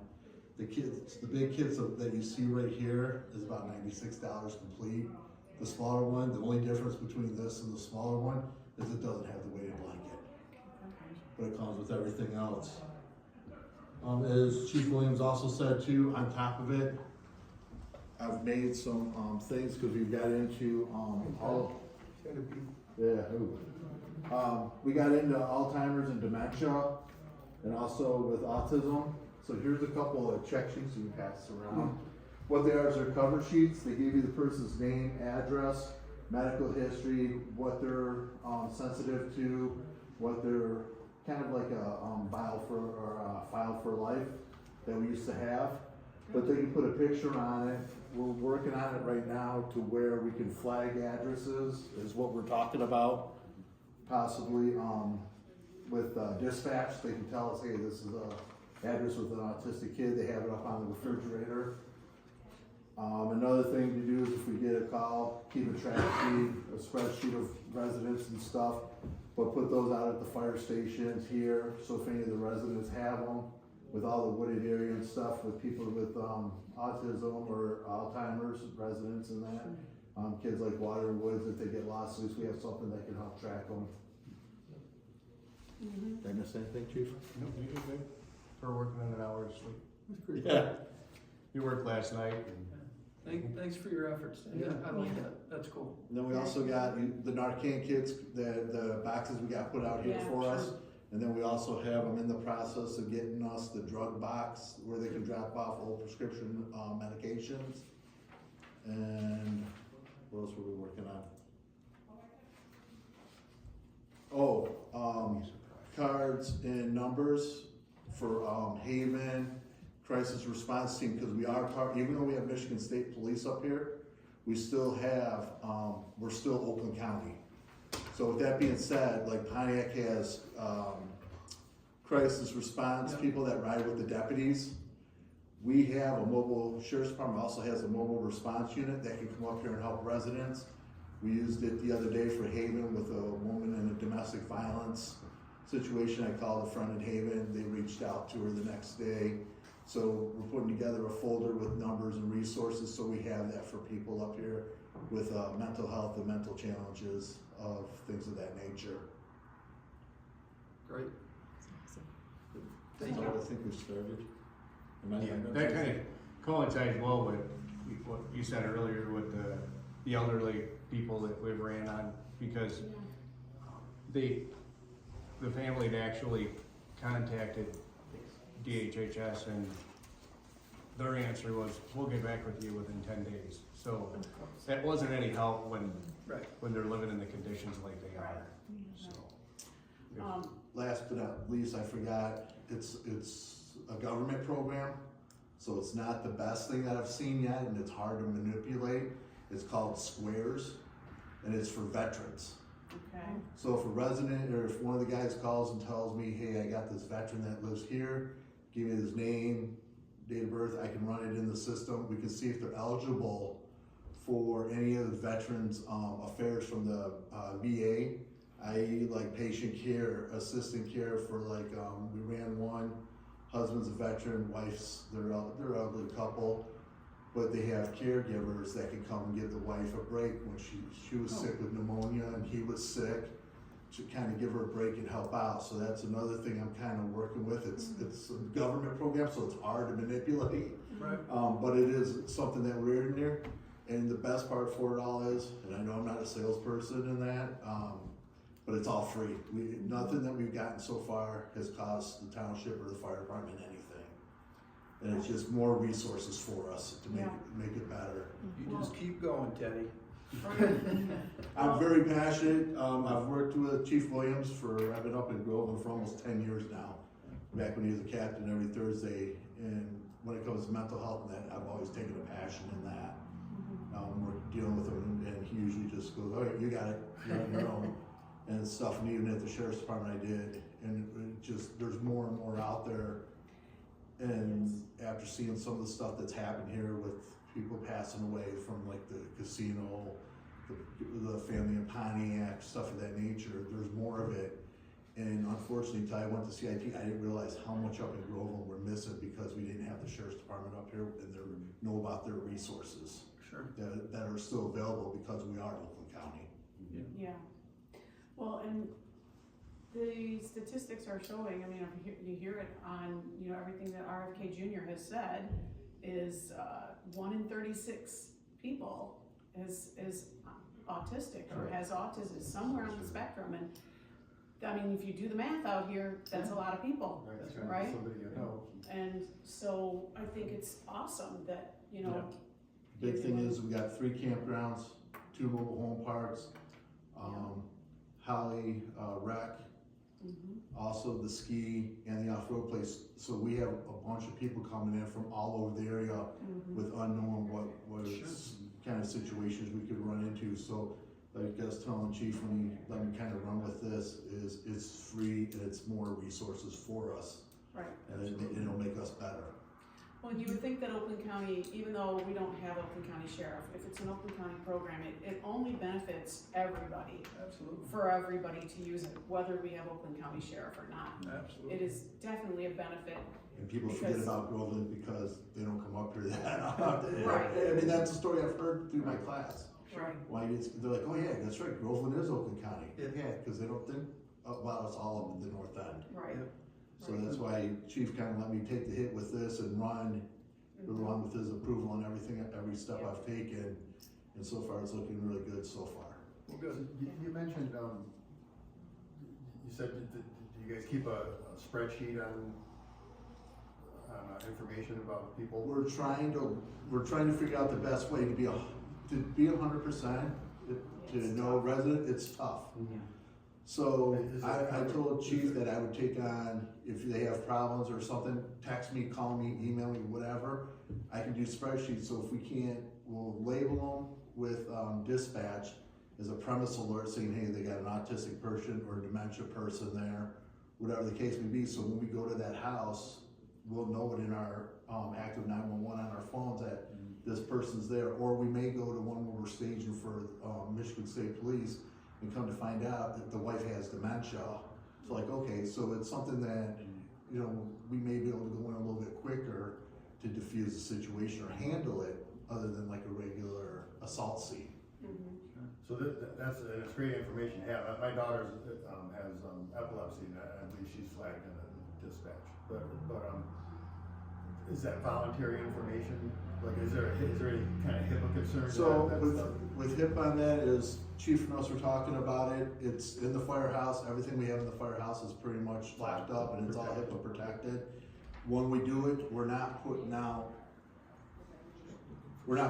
any pertinent information. We may just have the name of the person, the address, and a guardian.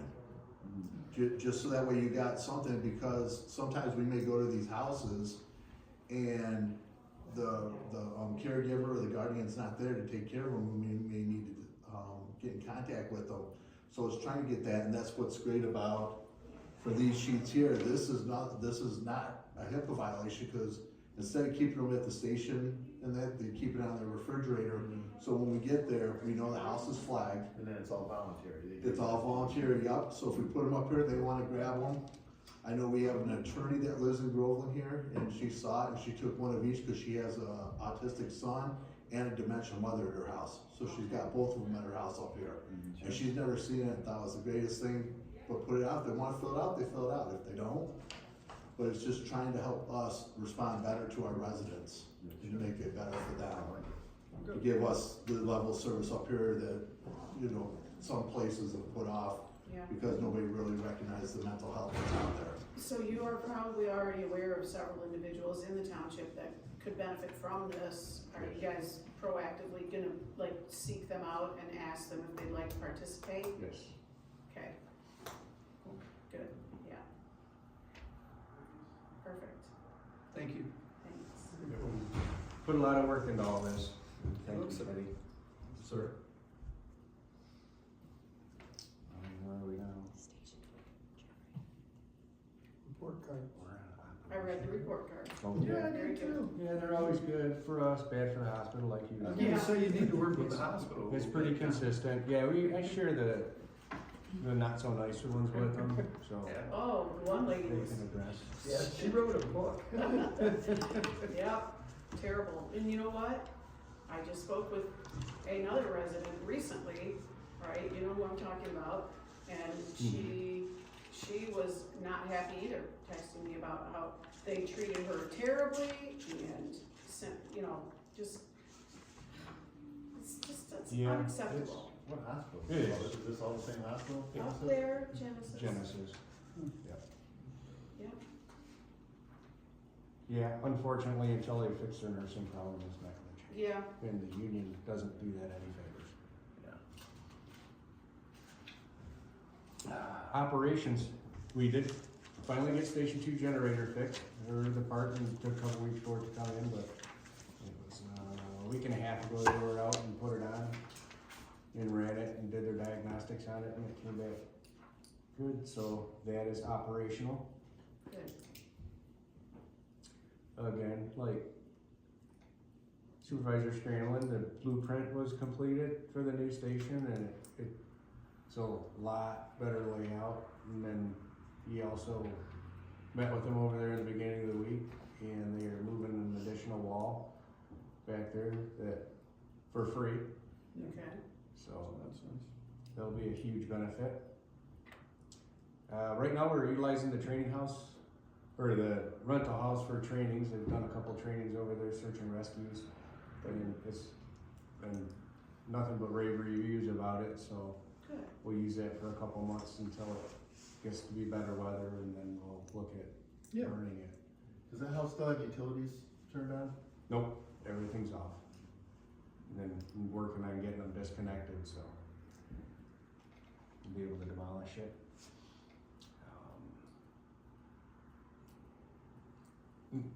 The North Oakland Chiefs, Mavis group, we've been meeting monthly to work on a uniform operational plan. Before in the past with all the old chiefs, it's kind of been, no, we're gonna do it my way, I'm not gonna do it that. And with the change of command with all of them, it's very nice to see how willing everyone is to adapt to a more uniform approach to things. We can all work together better and backfill each other. And then for the 75 construction, we met last week. We're working on a plan with that. Last year we had Springfield assist us with running our section through North Oakland and in Groveland. Typically North Oakland and Groveland respond to every call on 75. North Oakland handles the fire aspect of it, and we handle the medical side of it. But due to access, it didn't really work out that great last year like we'd planned. So this year, for every call we have out there, Independence and Grand Blank's also going to respond.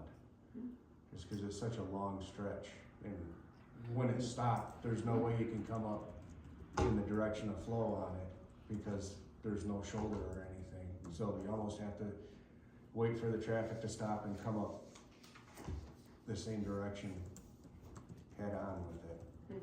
So hopefully we're working on that and it'll come together. We're also trying to get dispatch to program us one of the specialty channels, one of the Mavis channels we can have programmed permanently in our radio that we can all go on and be able to communicate. Because right now, Genesee County's on a different system than we are. It's still the 800 system, but we can't talk to them per se. So if we all get the same channel programmed in, we'll be able to communicate. Does the MDOT come to you guys before they schedule a project like that and talk about those challenges? Or they just They tell us what they're gonna do, and we have to address the hazards and what challenges we have and request of them. And can you make it sure we can get on this ramp, or can you provide us access gates down through the Jersey barriers throughout the project? They're doing better. They're installing more turnoffs on it this year. I think last year they had 2 of them down the whole stretch, and this year they're doing 6, I think. So like to get vehicles off to the side? yeah, so that'll be a huge benefit because there's absolutely no shoulder in order to get by, or if you have a breakdown, then it's almost guaranteed it's going to get hit. Heaven forbid somebody has a flat tire out there, you know. Oh, jeez. Yeah. That's it for that. The alarms. This year so far, up to the month of February, we've had 113 calls versus we had in 24, we had 86. The breakdowns are attached on the sheet. We have assisted Brandon and North Oakland on house fires last month. And on February 24th, we had a water rescue of a horse on Barron Road. And we had NACFA assisted. It went quite well. It was right on the bank, but the bank was so steep that only its front shoulders were out and its head, and there was just couldn't get footing, and it was worn out to get it up. They tried to pull it out with its halter and couldn't do it, so we hooked up a Z-rig, ropes and pulleys to get some mechanical advantage, and wrapped a wide strap around its neck, and it came right out. And the vet was there as soon as we got it out. It had a blanket on too, so that was helping weigh it down. She chopped his blanket off, stood him up, and walked him up to the barn. And generally, they don't fare very well and pass away, but it's playing in the pasture with the other horses now, so. Oh, that's awesome. I bet he stays out of the water. It very, yeah, hopefully. It looked like it walked all the way across the I was gonna pond say the ice there let go. and fell through. Yeah. Just very lucky they had somebody out there to Sure. bring them in the barn. Yeah. It didn't happen in the morning. And then pretty much we've covered the community outreach with Yep. Teddy's presentation, so that is it for me. All right.